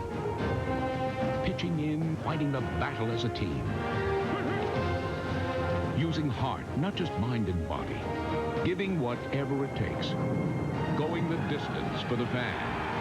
And loving every minute of it. Southwest Airlines is a proud sponsor of the NFL and the official airline of Super Bowl 32. How far will Mulder go to save Scully? Quit the FBI. Come work for me. The monumental 100th episode of The X-Files, tonight at 9, 8 Central on Fox. The kickoff headed for Kevin Williams. Williams on the move. He had a big return last week against the Eagles, but is stopped cold at the 30-yard line. Well, next week, it's a Fox NFL Sunday doubleheader. It all starts with America's most-watched pregame show. Then don't miss the Cardinals when they take on the Giants, followed by the Redskins in the second half of our doubleheader as they clash with the Cowboys, plus other regional action.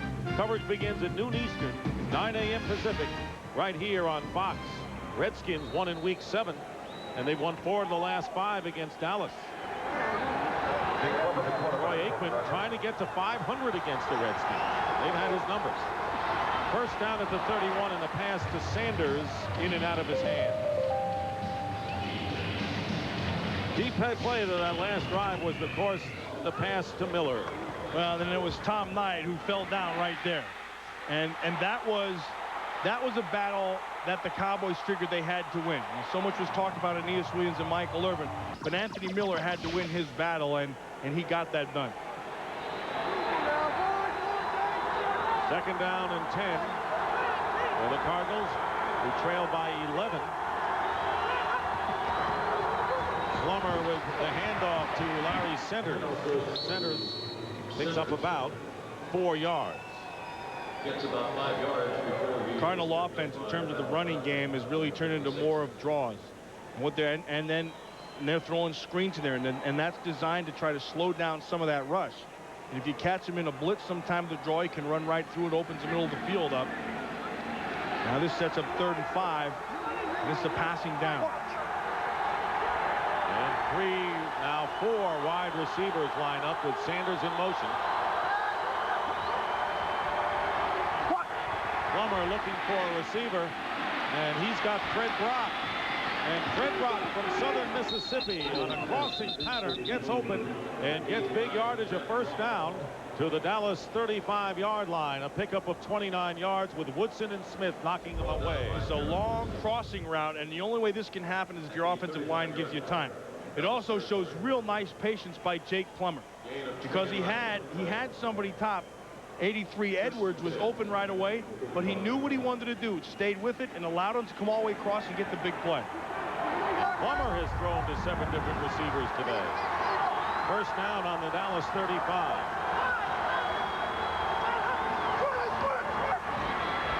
Plummer going for Rob Moore on top.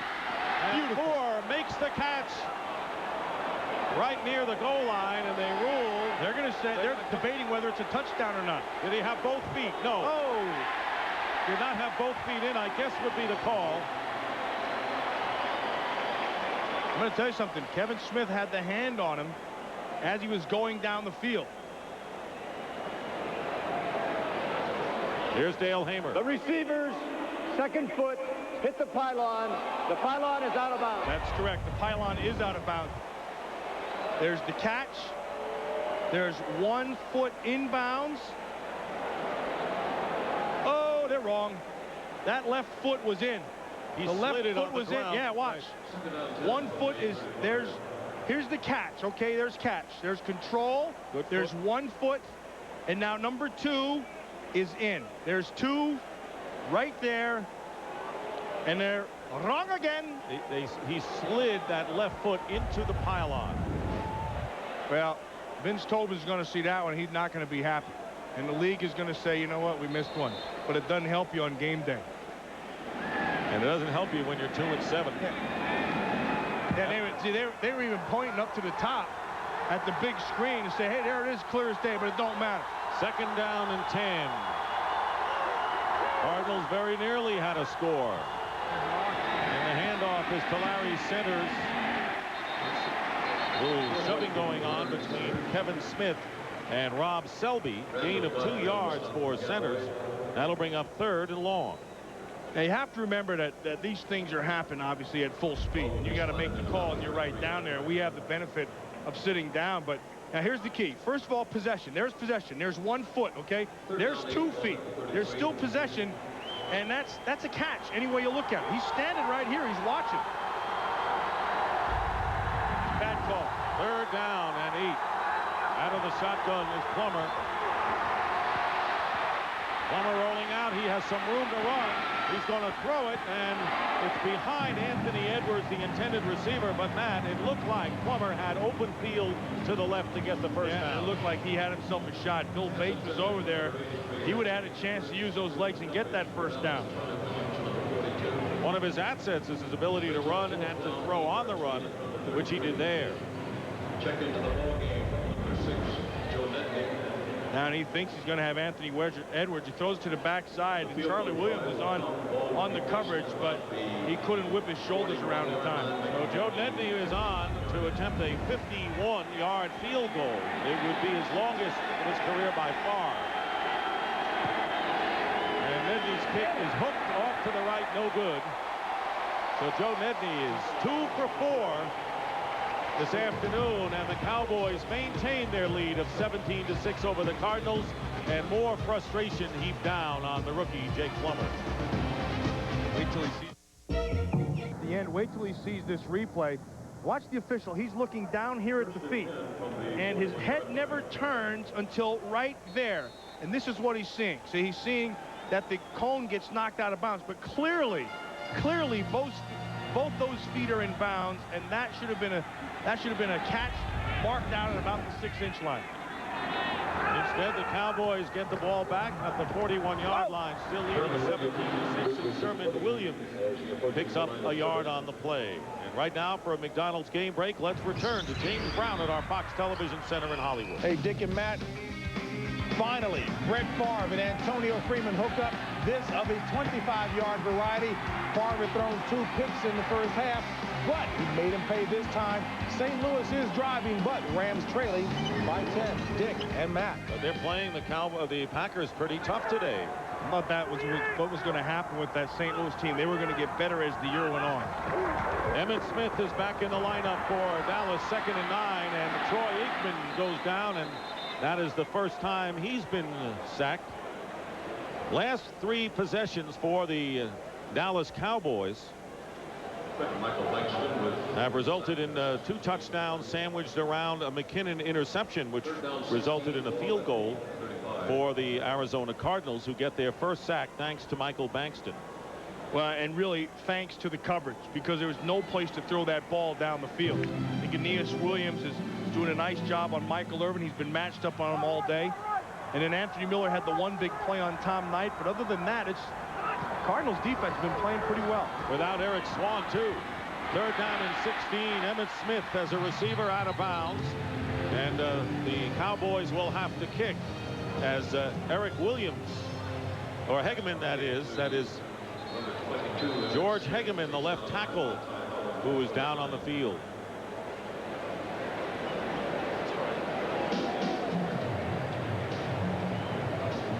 Cowboys were well short of the first down and will have to punt. But the injury to Hegeman, the left tackle, earlier Eric Williams had to go to the sideline to have his ankle retaped.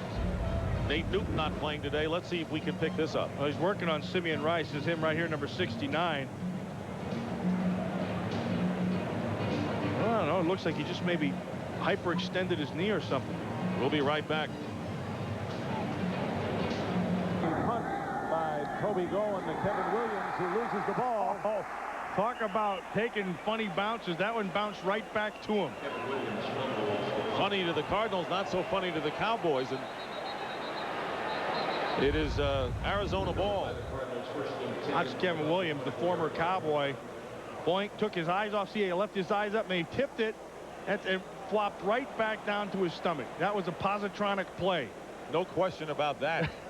If there was ever a positronic play, that's positronic bouncage right there. Whatever that means. You have to ask the Coos. Matthew Jr. here? You wouldn't call him that. Meanwhile, George Hegeman went off on his own power, and we'll check to see the injury to the Cowboys left tackle, up and walking around on the sideline. For the return team.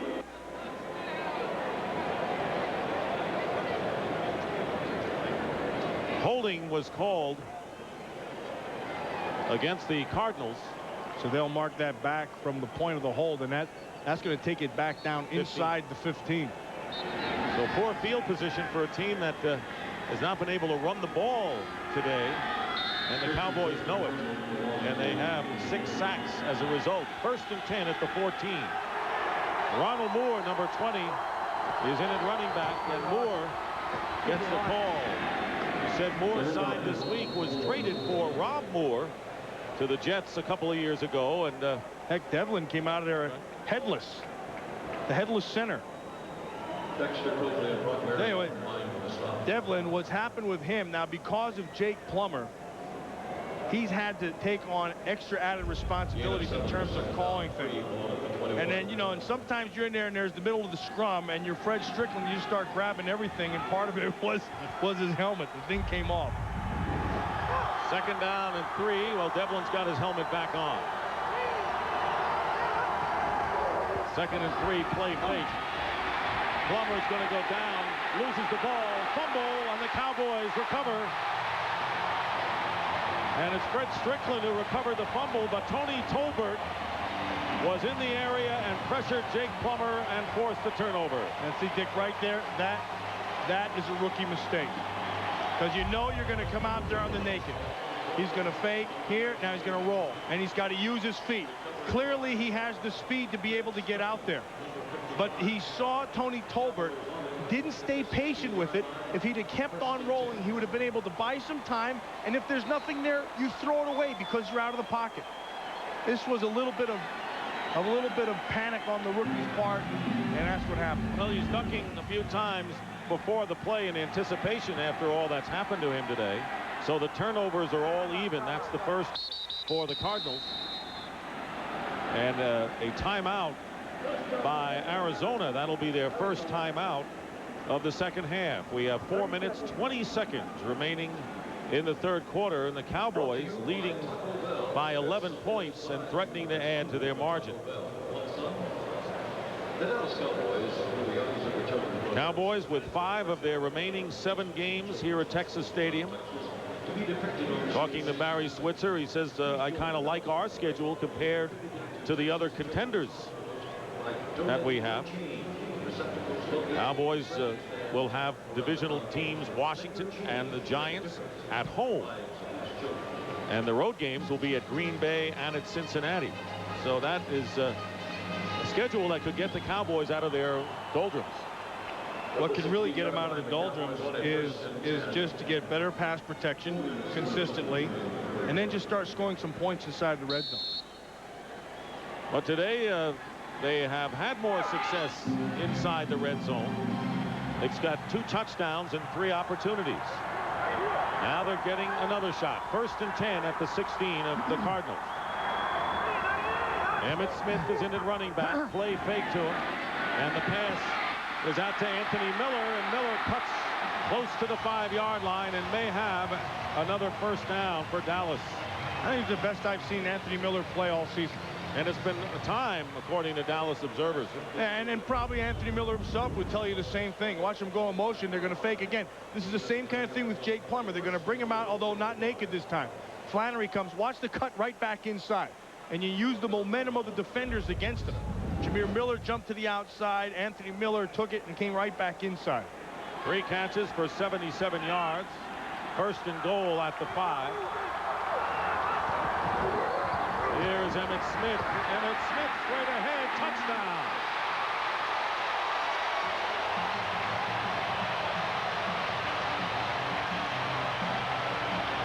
Now that looked like the Dallas Cowboys that you remember.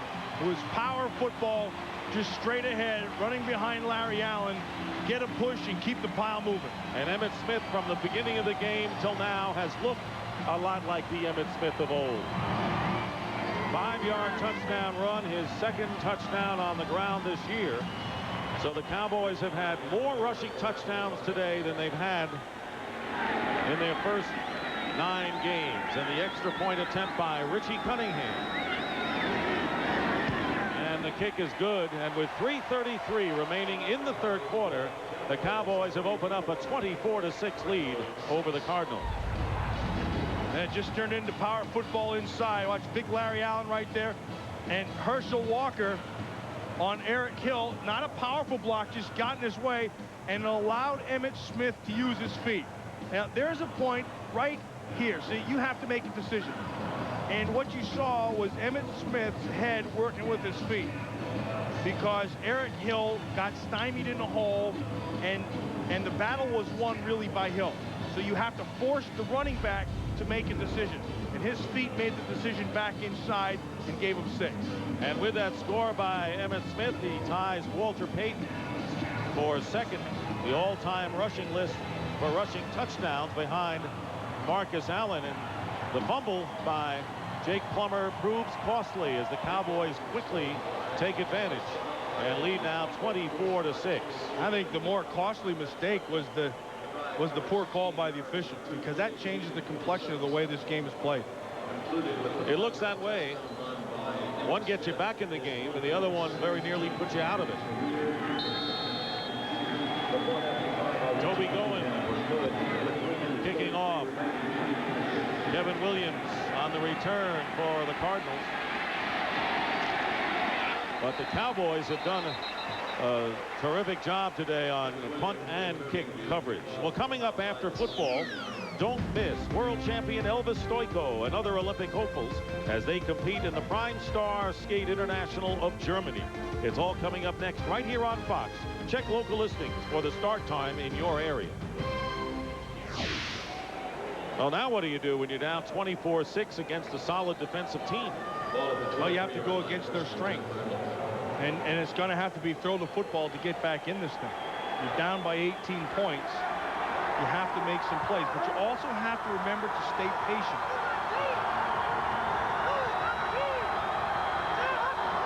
Starting from the 23, Larry Centers trying to go outside, falls down. And that was Dexter Coakley and his speed. That's what speed I was talking about. See, what teams are trying to do with Coakley is to get him away from being stacked and try to get him out in the open space, and then you can pound him. I don't think that's the best way to do it. Dexter Coakley does a lot of things, but I want to tell you the first thing on Dexter Coakley, he's the fastest linebacker in this league. Now, there's some guys who don't like that. One of them is Derek Brooks. I'll put my money on Coakley. Well, you told Brooks that Coakley was the fastest of the two. And he disagreed, but he wanted a piece of it. 2nd and 11. At least he didn't want a piece of you. There's a swing pass out to Larry Centers. Centers close to the first down and may get it. Omar Stoudemire making the tackle. Yeah, you see he's the fastest linebacker in the league. And then the second thing is he's really at home and comfortable when he's stacked and also in space. To me, he reminds me of Ricochet Rabbit. Remember, bing, bing, bing. Who would forget? I'll tell you why. Because sometimes what happens with old Ricochet is he goes flying in there and he comes flying out as fast as he went in. Because he's not the biggest guy, but he sure can run. You gotta love Ricochet Rabbit and Dexter Coakley. Leland McElroy gets about 2. Under 2 minutes remaining in this third quarter. The Dallas Cowboys leading the Arizona Cardinals 24-6. This is only the second time in the last 6 games that the Cowboys have managed to score 20 points or more. The funny thing about Coakley, when you look at him on the defense from behind, you can hardly see him. When he gets down in his stance and you look at him from the end zone, there's hardly any Coakley to see. He's squat. 2nd and 8. And it looked like Anthony Redmond, the right guard. And a snap. Darren Woodson made him jump. Number 60. See, that meant that Redmond still 2nd down. Had to try to get out there. That was the protection. He was going to have to get out to block Woodson. And he wanted to give himself a head start, but just not. You know what? Woodson's going to jump up here. Now, Redmond sees this inside. See, now he knows he's got to get out.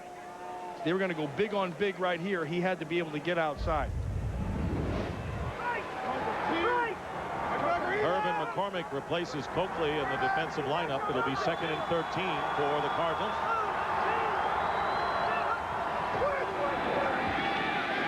Jake Plummer's pass caught by Rob Moore and pushed out of bounds by Smith.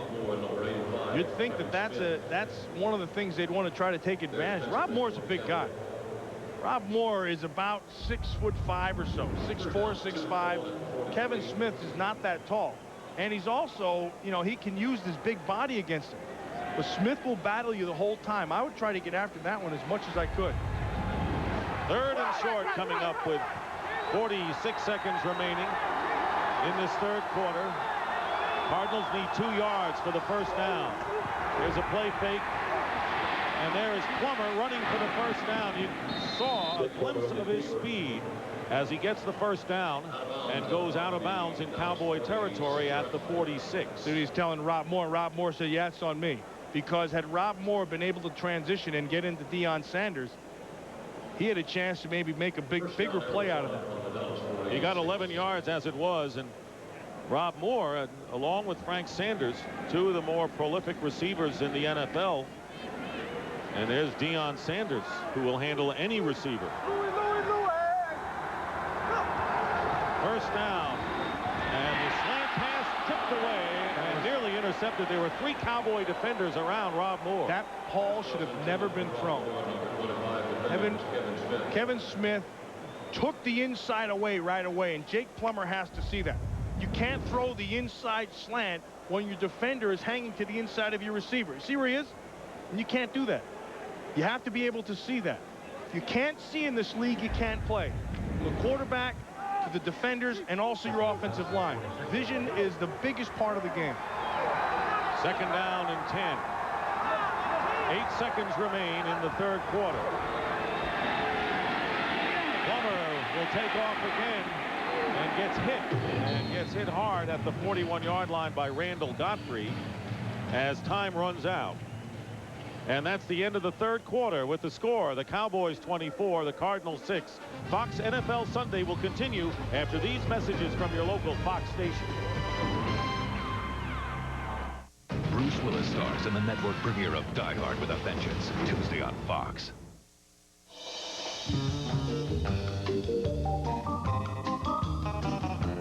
Frank? Yeah? After looking at the Camry and the Accord, I think we should go get the Taurus. Can't afford it.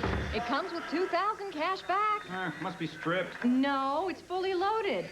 It even has an automatic transmission and a V6 engine standard. Did Camry and Accord have that? Nope. The stadium as we start the fourth quarter. Dallas leading 24-6, limiting the Cardinals to only 2 field goals. Jake Plummer has 50 of the 80 rushing yards that the Cardinals have gained today. That's not what you want your quarterback to be your top rusher. 3rd down and 5 for the Cardinals on the Dallas 41.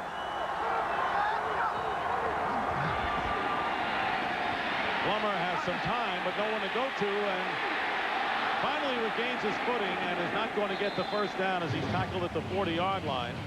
Chad Hennings had missed him from behind, but he did not get to the sticks. And 4th down coming up with the Cardinals down 24-6. It would appear that they will use this down to try to move the sticks. You have to. I mean, you have to do this. And I also think that when Plummer starts to move, the Cardinals have to do a better job of adjusting to his quarterback and come back to the football. And he's making quick decisions, but he's also pulling the ball down quick. Cardinals 6 for 11 on 4th down conversions this year, but they'll talk it over before they execute the play. Timeout called by the Cardinals. We'll be right back.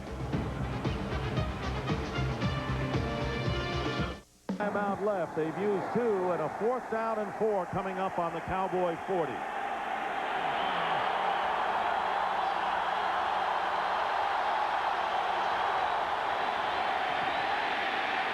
And Plummer's not going to get there. Again, he couldn't find a receiver, and Dexter Coakley and Hervin McCormick brought him down, and the Cowboys will take over on down. And Dick, that sack is courtesy of your secondary. And there was no place to throw the football. First thing he's going to try to do is look to the 3 receiver side. They're going to try to find Rob Moore, but a great job by Coakley of taking him out of the route. Then he's going to look to the other side when your primary's taken away, looks to Sanders on the top, and he's not there because Marion's there. And so you can see he's looking right side first. Primary's gone, second's gone. You have no shot. Credit the secondary of the Dallas Cowboys. They've had a few of those coverage sacks today. 8 in the game overall for the Cowboys. First down for Dallas, and it's Emmitt Smith.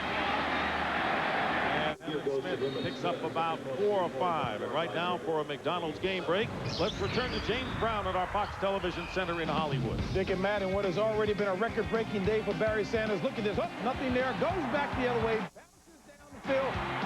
51 yards to pay dirt. Washington still on top by 13. No, but a big day for Sanders. Back to Dick and Matt. Big day for Sanders, but the Lions can't win in Washington. No, they haven't won there, and I don't think ever. Cardinals have allowed 15 sacks in the last 2 games. 8 already today. And here's Sherman Williams.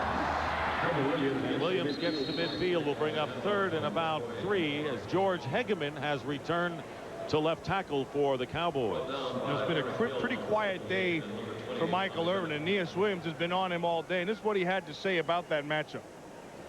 You've never seen a prize fighter win a fight without getting there throwing punches.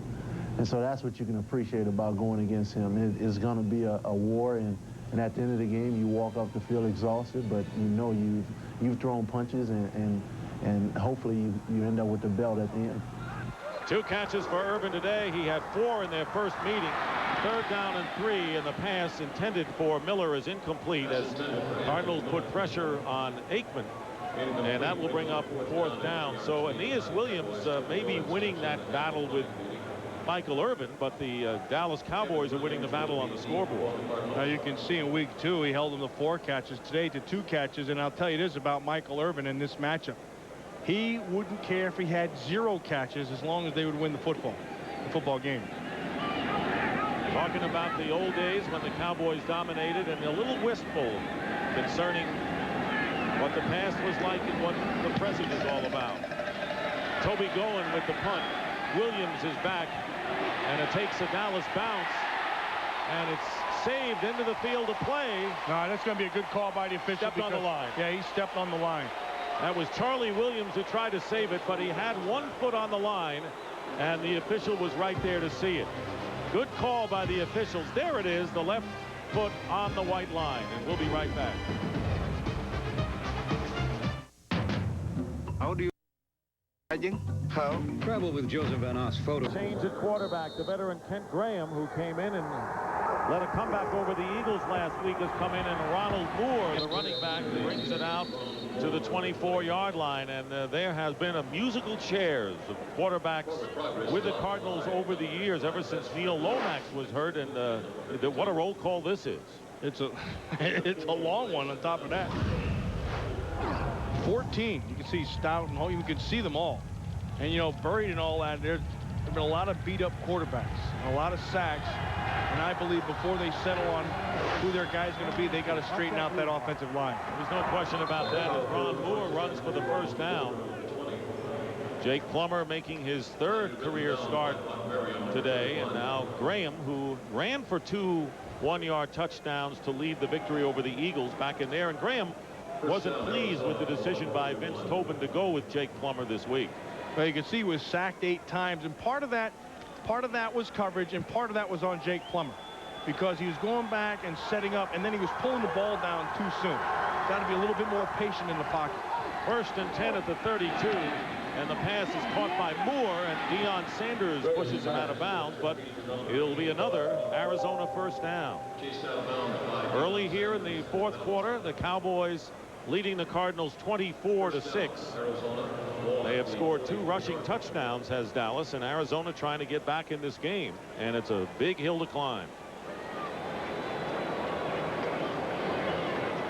I still go back to that Rob Moore catch on the sideline. I really think that changed everything, because they had a chance at that point to go to 17-13, and it's a different game. Made a big difference. 1st and 10 at the 44. Graham's pass is batted down, and now it's incomplete. They say it's an incompleted pass. Yeah, that's the right call. He was in the motion of throwing, so it'll be an incompleted pass, says referee Dale Hamer. And that's Hamer's call, and you can see the ball slips out of his hand, and the ball, he pumps it once. Now watch right here, arms coming forward, the ball comes out. Now he wanted to pull it back, but it didn't matter because his arm was going forward, and that's a good call by Hamer. And no one got a piece of it. It just slipped out. 2nd and 10 from the 44. So 2nd and 10 coming up for the Cardinals on their 44-yard line. There's Dexter Coakley back there. You see him? Timeout, Cardinals. That's their last timeout. But when Coakley gets behind the defensive lineman, there's very little Coakley to see.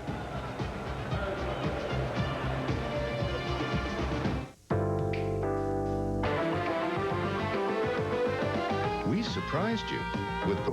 If you're a hog lineman, you just go take it and you stomp it, and then you just throw that thing right back on top of your head. Now, the funny thing is, after he puts his chin strap up, it's off center. Hey, the more you can do, the more you're valuable to your team. 2nd and 10 following the last time out of the game by the Cardinals on the 44. Graham off the chest. That should have been caught by Chris Gedney. And once again, Tolbert putting pressure on Graham. Bring up 3rd down and 10.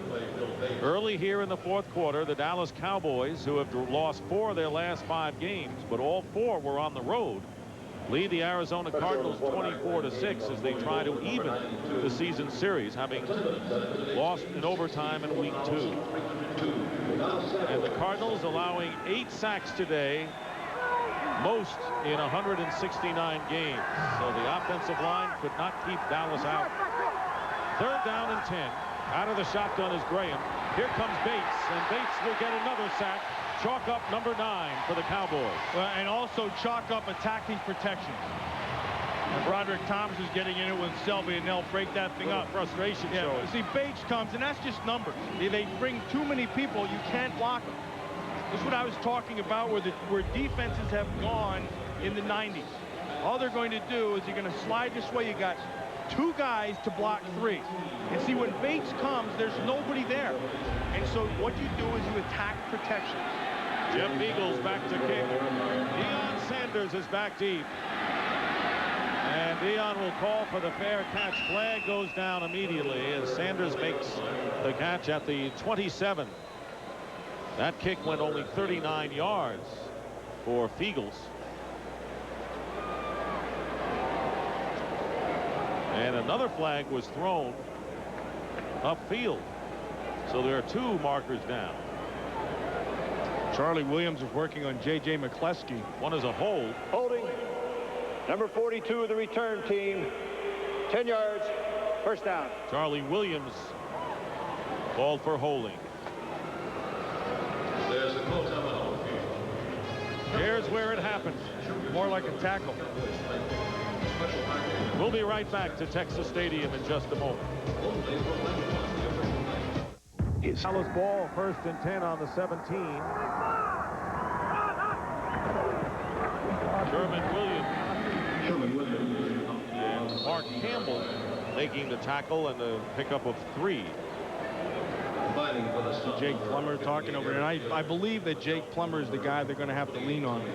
And obviously, he's going to get better. And there are parts of his game that he has to get better in. One of them is seeing the whole field. And the other thing is being able to have more patience in the pocket. But they're going to come. He's a young quarterback. He's getting a lot of different looks. And the offensive line has to respond as well to give him a chance.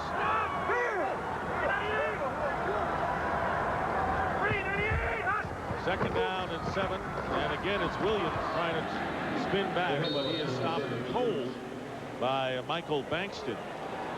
Dick, one of the things that has to happen for this Dallas Cowboy team is for them to build off of today. And the one part to build off today is Anthony Miller. Anthony Miller has been a guy that when they lost Jay Novacek and they weren't able to replace him, they went out and they got Anthony Miller for the other receiver to take pressure off of Michael Irvin. And unless he continues to have big days and make big plays, this offense is going to continue to struggle. Takes a lot of heat off of Irvin. Miller's had a good day today. Third down and 7. Troy Aikman's pass and a great catch made by Stepford Williams. And the Cowboys, like Williams, who caught 5 in the first meeting between these teams, and 5 last week against the 49ers. Ty Howard has coverage on him very nicely. I got to tell you something. I would personally, I would play Stepford Williams more. I think he's pretty good. When I watch him, he makes plays. He plays at a good level of speed. He's got good quickness. Now, I'm not there every day to see everything. But when I look at the tapes, I think Williams is pretty good. Gain of 20 on that pass play. First and 10 at the 39-yard line of the Cowboys. Here is Sherman Williams trying to go outside. So you got Williams and you got Williams. Written down by Brent Alexander, number 46. Or actually St. Williams. Both playing well today. As you look at Troy Aikman's numbers, 1 touchdown pass. That was to Herschel Walker. 1 interception. And that resulted in a field goal for the Cardinals. But the Cardinals not scored a touchdown today and trailed 24-6. There is Williams on the sideline. 2nd and 3 on the 46 of the Cowboys. And the give is to Sherman Williams. He gets across midfield, and the Cowboys get a first down. And one thing, when things start to go bad for a team, and and obviously the Dallas Cowboys, this isn't the norm. You start looking at everything, and you start to reflect on things and finding things. And one of the things that shows in his ugly head is superstition. And this week, superstition got ugly here. And when I showed up, Jerry Jones would not look at me. He wouldn't shake my hand, wouldn't do everything. Blamed the losses on me. From the highest quarter, there are superstitions, man. First and 10 at the 49. Aikman going deep on a fade pattern for Michael Irvin, and Aeneas Williams was with him step for step. That was good defense that time by Aeneas Williams. Every time I saw Jerry Jones, I'd see him before the game. We'd shake hands and talk, and they'd turn around and they'd lose. This week when I showed up at training camp, he just turned his head and gave me one of the old wave, like, get away, I don't want to see you. Well, we were in our meeting yesterday, and we were talking to Barry Switzer, and Jerry wouldn't even come into the room, not because Barry was there, not to open up a whole can of worms here. He didn't want to see you then. I thought that was funny. 2nd and 10 at the 49 with under 7 minutes remaining in the 4th quarter. Sherman Williams dives forward and gets within about 3 yards of first down yardage. Dallas Cowboys looking to get close to 500 in the NFC East.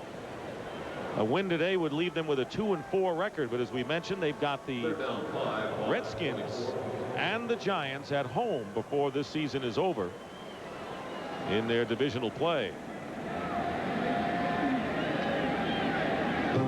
3rd down and 4 at the 43-yard line. There is Jerry Jones.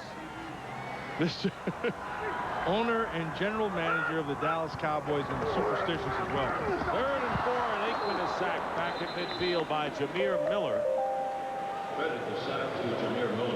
And that will make the Cowboys kick it away. Now Miller came clean to the outside. Looked like Troy may have got whacked on the noodle. Miller with his 5th sack plus. Now, if Jerry Jones is looking on the monitor, he probably doesn't like seeing you right now. There's Jesse. He's looking up there at the monitor, and he's trying not to let Jerry. Like, here's the hand this time. See if you just reach out and shake it. Yeah, there you go. Okay. You got it. I guess I'm okay now. Well, because they're winning 24-6. That's why you're okay. Trying to get the block was Aeneas Williams, and a fair catch called for by Kevin Williams at the 20-yard line. Williams tried to get a piece of it and just missed. Well, tonight, secrets will be revealed. Will Joe Namath help Bart Simpson win the championship? Is Bobby Hill the next supermodel?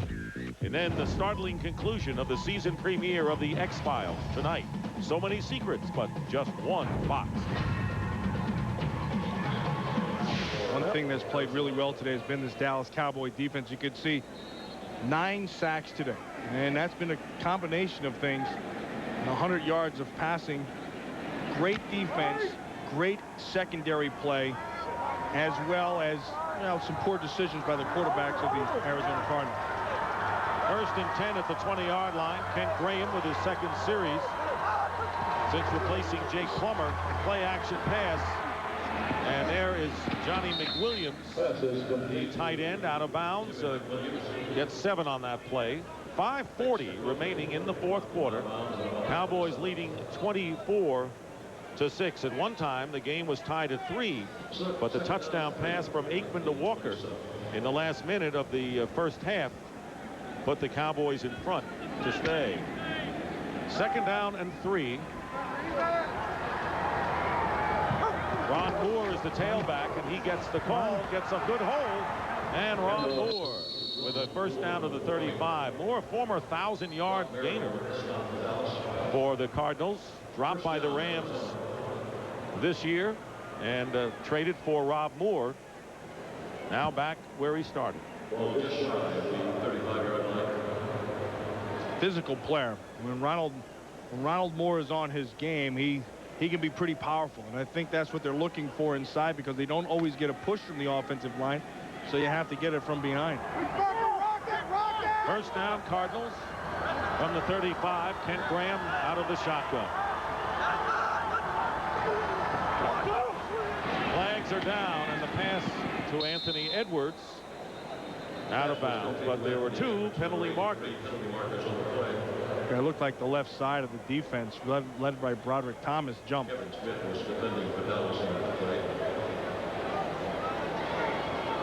Carl Mock, the offensive line coach of the Arizona Cardinals.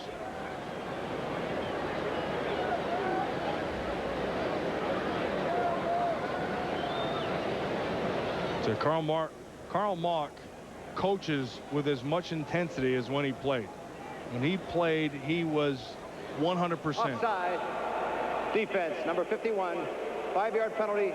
Repeat 1st down. And now he coaches the same way. I mean, look at the look in his face. That never changes. He looks like the John Tierlink of the offensive set. Man, he says that's what I'm talking about. And I think that's the way you have to approach it. I think you have to approach it 100%. That's the way he was. Heck, I saw him before the game. Came up to me, shook my hand, gave me a headbutt.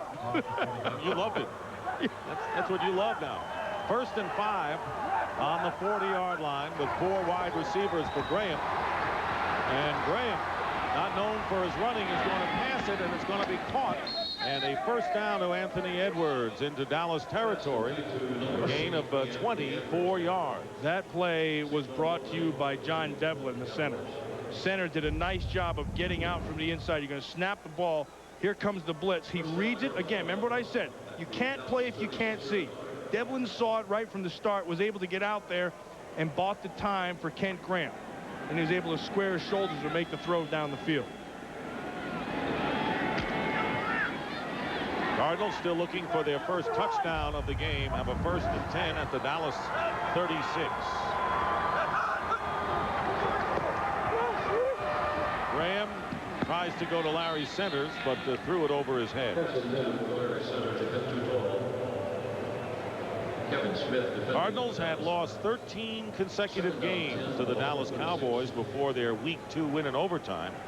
And a dramatic win it was after trailing 22-7. But the Cowboys have settled down and have been in control from the start in this one. And Troy Aikman with solid numbers. Vince Tobin's team Been in mostly close games this year. 2nd down and 10. That one's going to be on Rob Moore, who's working on Deion Sanders. Wanted to get a good jump at the line of scrimmage, but jumped too soon. Prior to the snap, false start. Number 85 of the offense, 5 yards. Repeat 2nd down. So the 5-yard penalty against Arizona. Charles, who was up here briefly in the booth to talk to you, now with Barry Switzer, and for once not too much stress on the Dallas Cowboys sideline. That's a difference. Yeah, he's able to smile. I'll tell you, Charles Haley was really, really a great pass rusher. And more than that, for me, I played with him. I thought Charles Haley was one of the smartest players I've ever been around. 2nd and 15. Graham's pass tipped incomplete. And and a flag goes down. A late penalty marker. Fred Brock was the intended receiver. And a penalty marker down. The Cardinals indicating that it appears to be against Dallas. Unnecessary roughness. Number 96 of the defense. 15 yards. 1st down. Antonio Anderson, the rookie, who was replaced by Chad Hennings, who finally got back in the lineup. There's just way too many flags, and that's what they're calling right there. It was actually a kick that never really connected. 15 yards. Kind of missed him. I don't think it has to connect. So that will be an automatic 1st down. Penalties even as far as number. Jake Plummer, who started the game today for the Cardinals, but he'll start a lot more in his career.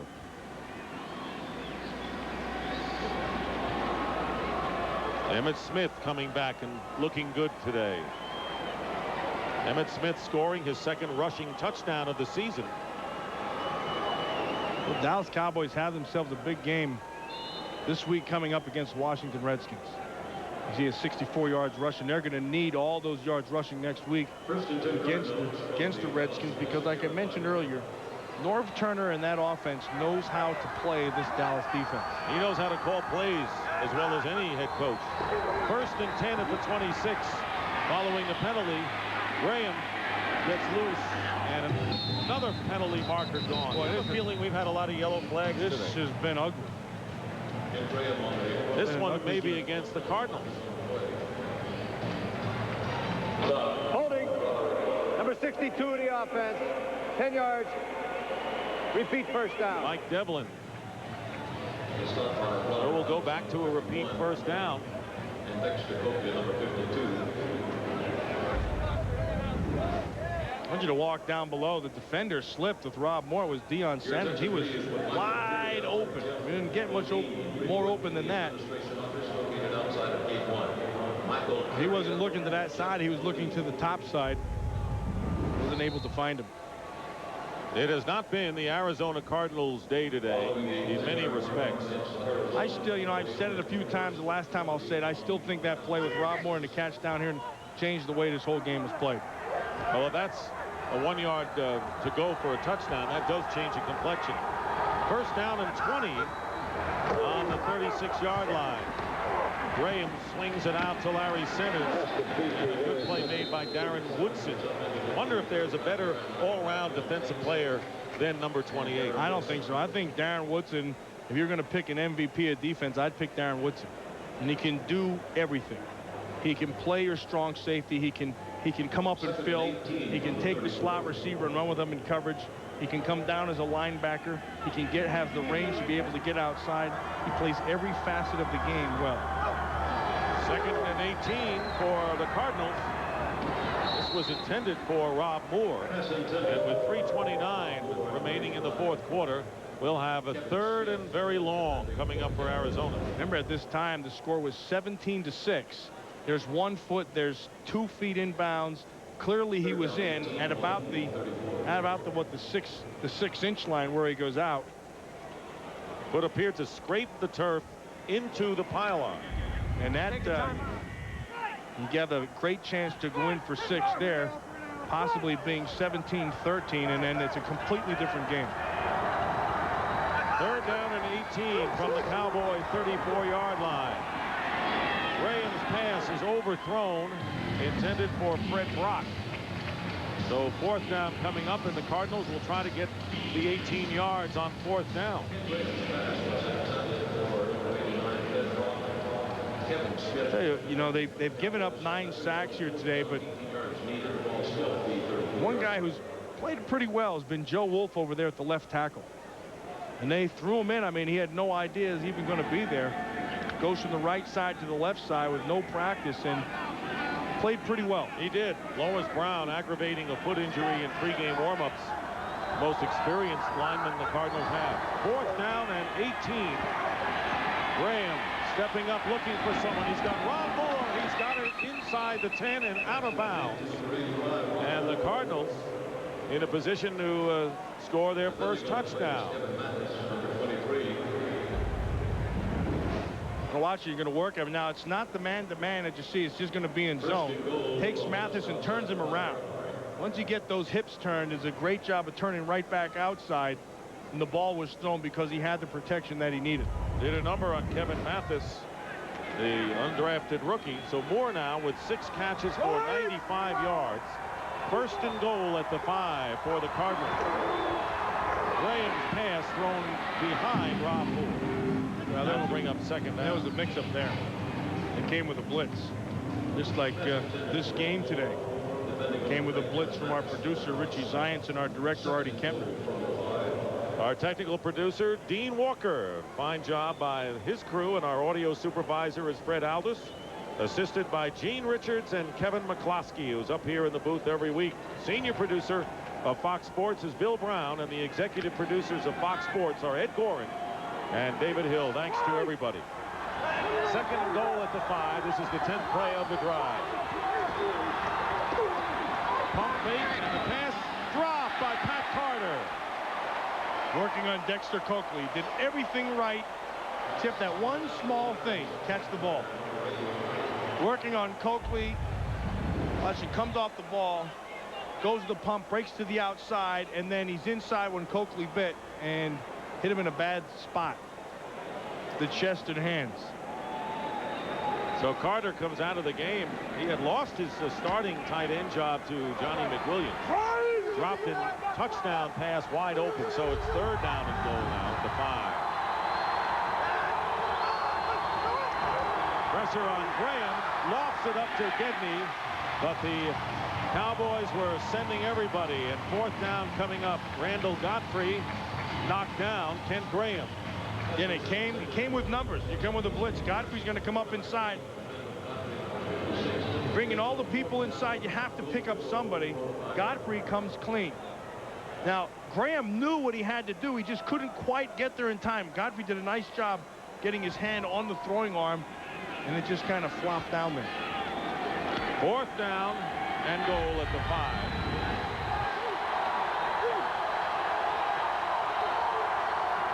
Cowboys want to keep the Cardinals out of the end zone. Graham with a fade pattern overthrows Moore. Kevin Smith was with him, and that will turn the ball over to the Dallas Cowboys. They'll take over on downs with 3:02 remaining. So a frustrating day. Moore's had a good day. Thought he might have had a play that would set up a touchdown. Wasn't ruled so by the officials. And now the Cowboys take over in what could be their best defensive effort of the game. Of the year. Chicago got 3 points against them, and Pittsburgh 7, and it's 24-6. And Wade Wilson, the veteran quarterback, has replaced Troy Aikman, who has to feel a lot better about things after today's game. First and 10 at the 5-yard line. Sherman Williams with the carry.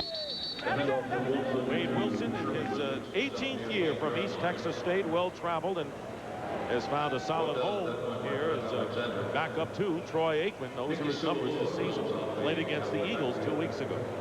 And it's not like they're going to ask him to be throwing many balls now. They're just going to kind of run that thing out and get it down to the 2-minute warning. So the matchup we expected to see between Michael Irvin and Aeneas Williams came off and really became a non-factor.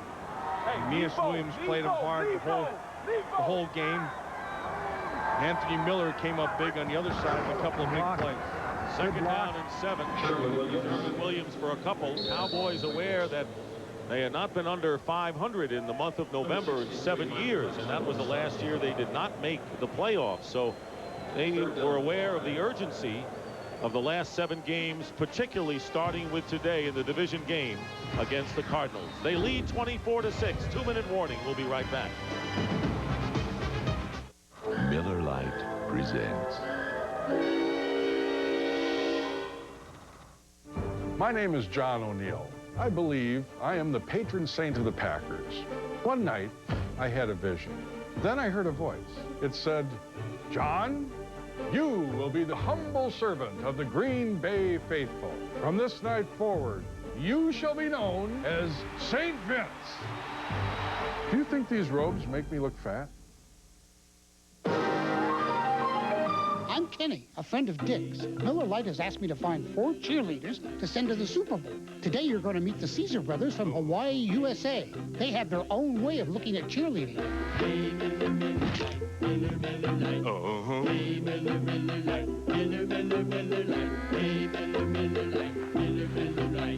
So what do you think, America? Rah! Could the Caesar brothers be cheerleaders? Help us out. Participate where you buy and drink Miller Lite. When the unexpected happens, Dodge Dakota swings into action. Standard dual airbags help guard you from the front. High-strength steel door beams help shield you from the side, while the front seats are designed to help protect you from the rear.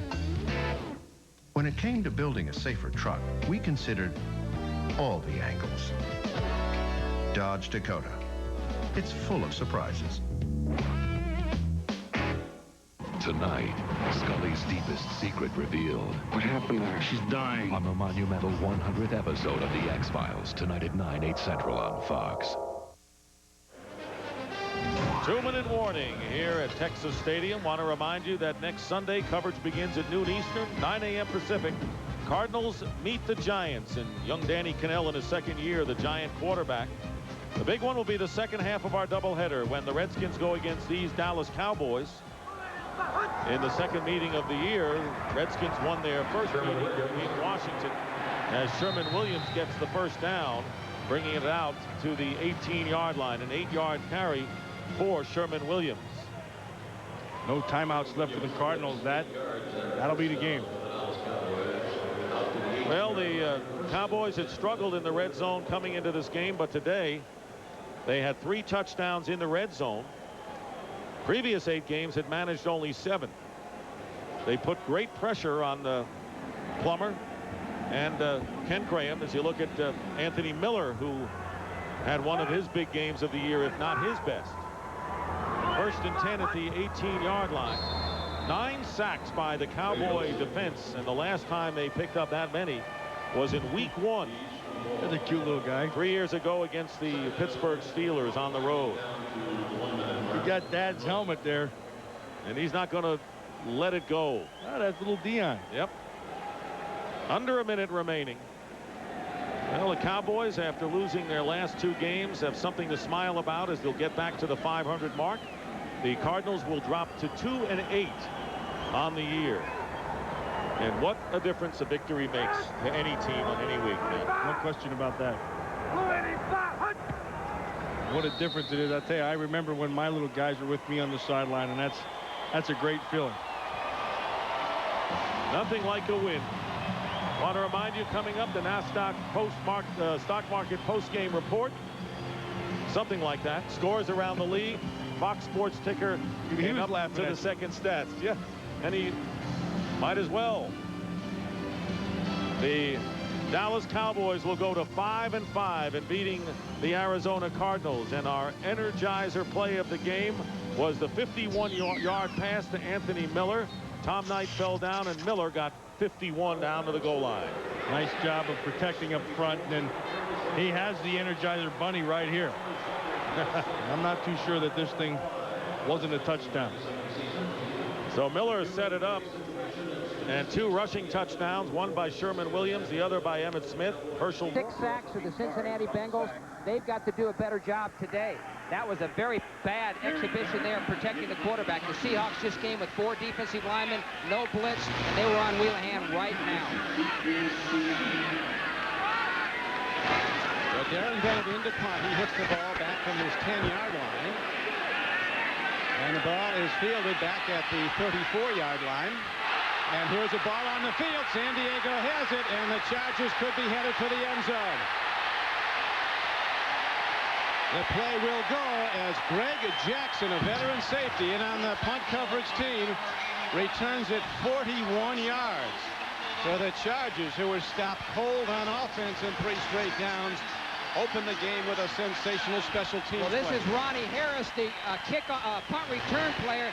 The interesting thing is last week against Denver, he was returning a kickoff. He fumbled the ball. Denver picked it up and ran it in for a touchdown. This is 2 weeks in a row where Ronnie Harris has given up touchdowns because of his fumbling on returns. Big break for the Chargers. If they can get a lead in this game and give some help to Wheelahan, it'll make a big difference. Well, that gives them some help right there. A 7-0 lead. It started out on the fumble return. Greg Davis hits the point after. And so the Chargers, an underdog on their home field, take a 7-0 lead. Hope my car gets fixed today. And my sink. And my furnace. Life by Volkswagen. On the road of life, there are passengers and there are drivers. By Northwestern Mutual Life. Have you heard from the Quiet Company? And by Jordan, where every product is built to the exact specifications of number 23. Back at San Diego, a shocker. Ronnie Harris, number 81, fumbling the first punt of the game. It subsequently was run in by Jackson of the Chargers, 41 yards for a touchdown. Harris is still back. They kick, though, and here is Steve Broussard running it back for Seattle. He gets to the 20, breaks a line of pursuit, and gets out to the 24-yard line. 19-yard return as we take a look at the Seattle Seahawks on offense, led by Warren Moon, having one of his best seasons. There are his blockers. Williams in at left tackle today. Jones hurt. Derek Graham, a new starter at right guard. As the Chris Warren and the lone setback when they go with the 3 wide receiver set of Blades, Galloway, and Pritchard. They'll use multiple tight ends. Carl Lester Crumpler, the starter. They come out now with double tight ends. Power set, 1 setback.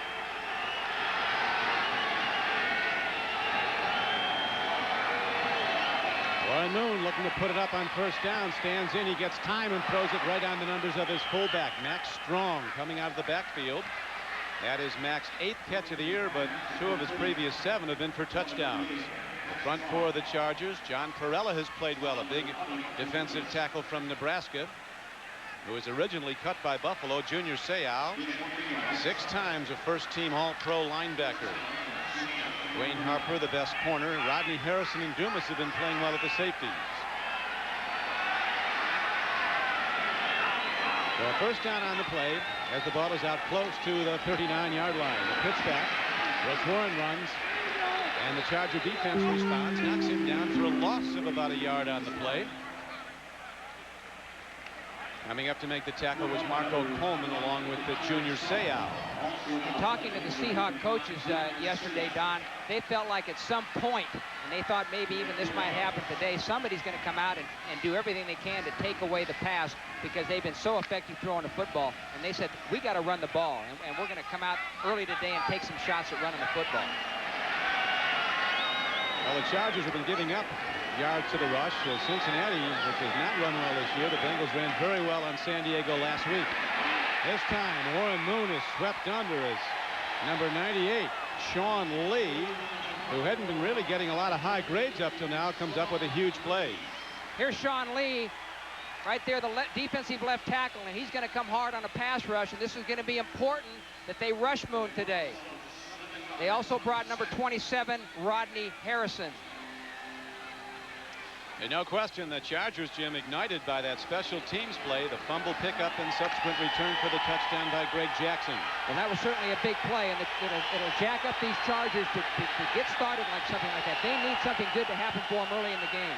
And they had something good happen as now Warren Moon on 3rd and long swings it over the middle. He's got Warren running in the open field. He's taken down at the 38-yard line, 10 yards short of a first down, as big John Perella, all 300 pounds of him, ran down the very fast Chris Warren. Well, John Perella is a player that is an effort player. The defensive coordinator, Joe Pascal, says he's one of his favorite players on the defensive team because he's got great effort. And what you saw right there was a defensive lineman rushing the quarterback, turning around, hustling downfield, and tackling Warren on a screen pass. Good hustle by Perella. It really was a tremendous effort. And now the ever-dangerous Eric Metcalf, who ran 2 punts back for touchdowns last week, is back awaiting Rick Tootin's first punt of the game. Here's Metcalf at the 15. Dodging people, very good special teams play. As coming down to make the play for Seattle was James Logan, young linebacker. Da, da, da. Da, da, da. A couple of weeks ago, he's out for the season, and Burgess, the backup here, number 52, is going to get some experience today, but he's a young rookie. Lee Bush, a former Washington State Cougar, as the handoff goes to Gary Brown. He gets $1 million bonus if he gets to 1,000 yards, does Gary Brown.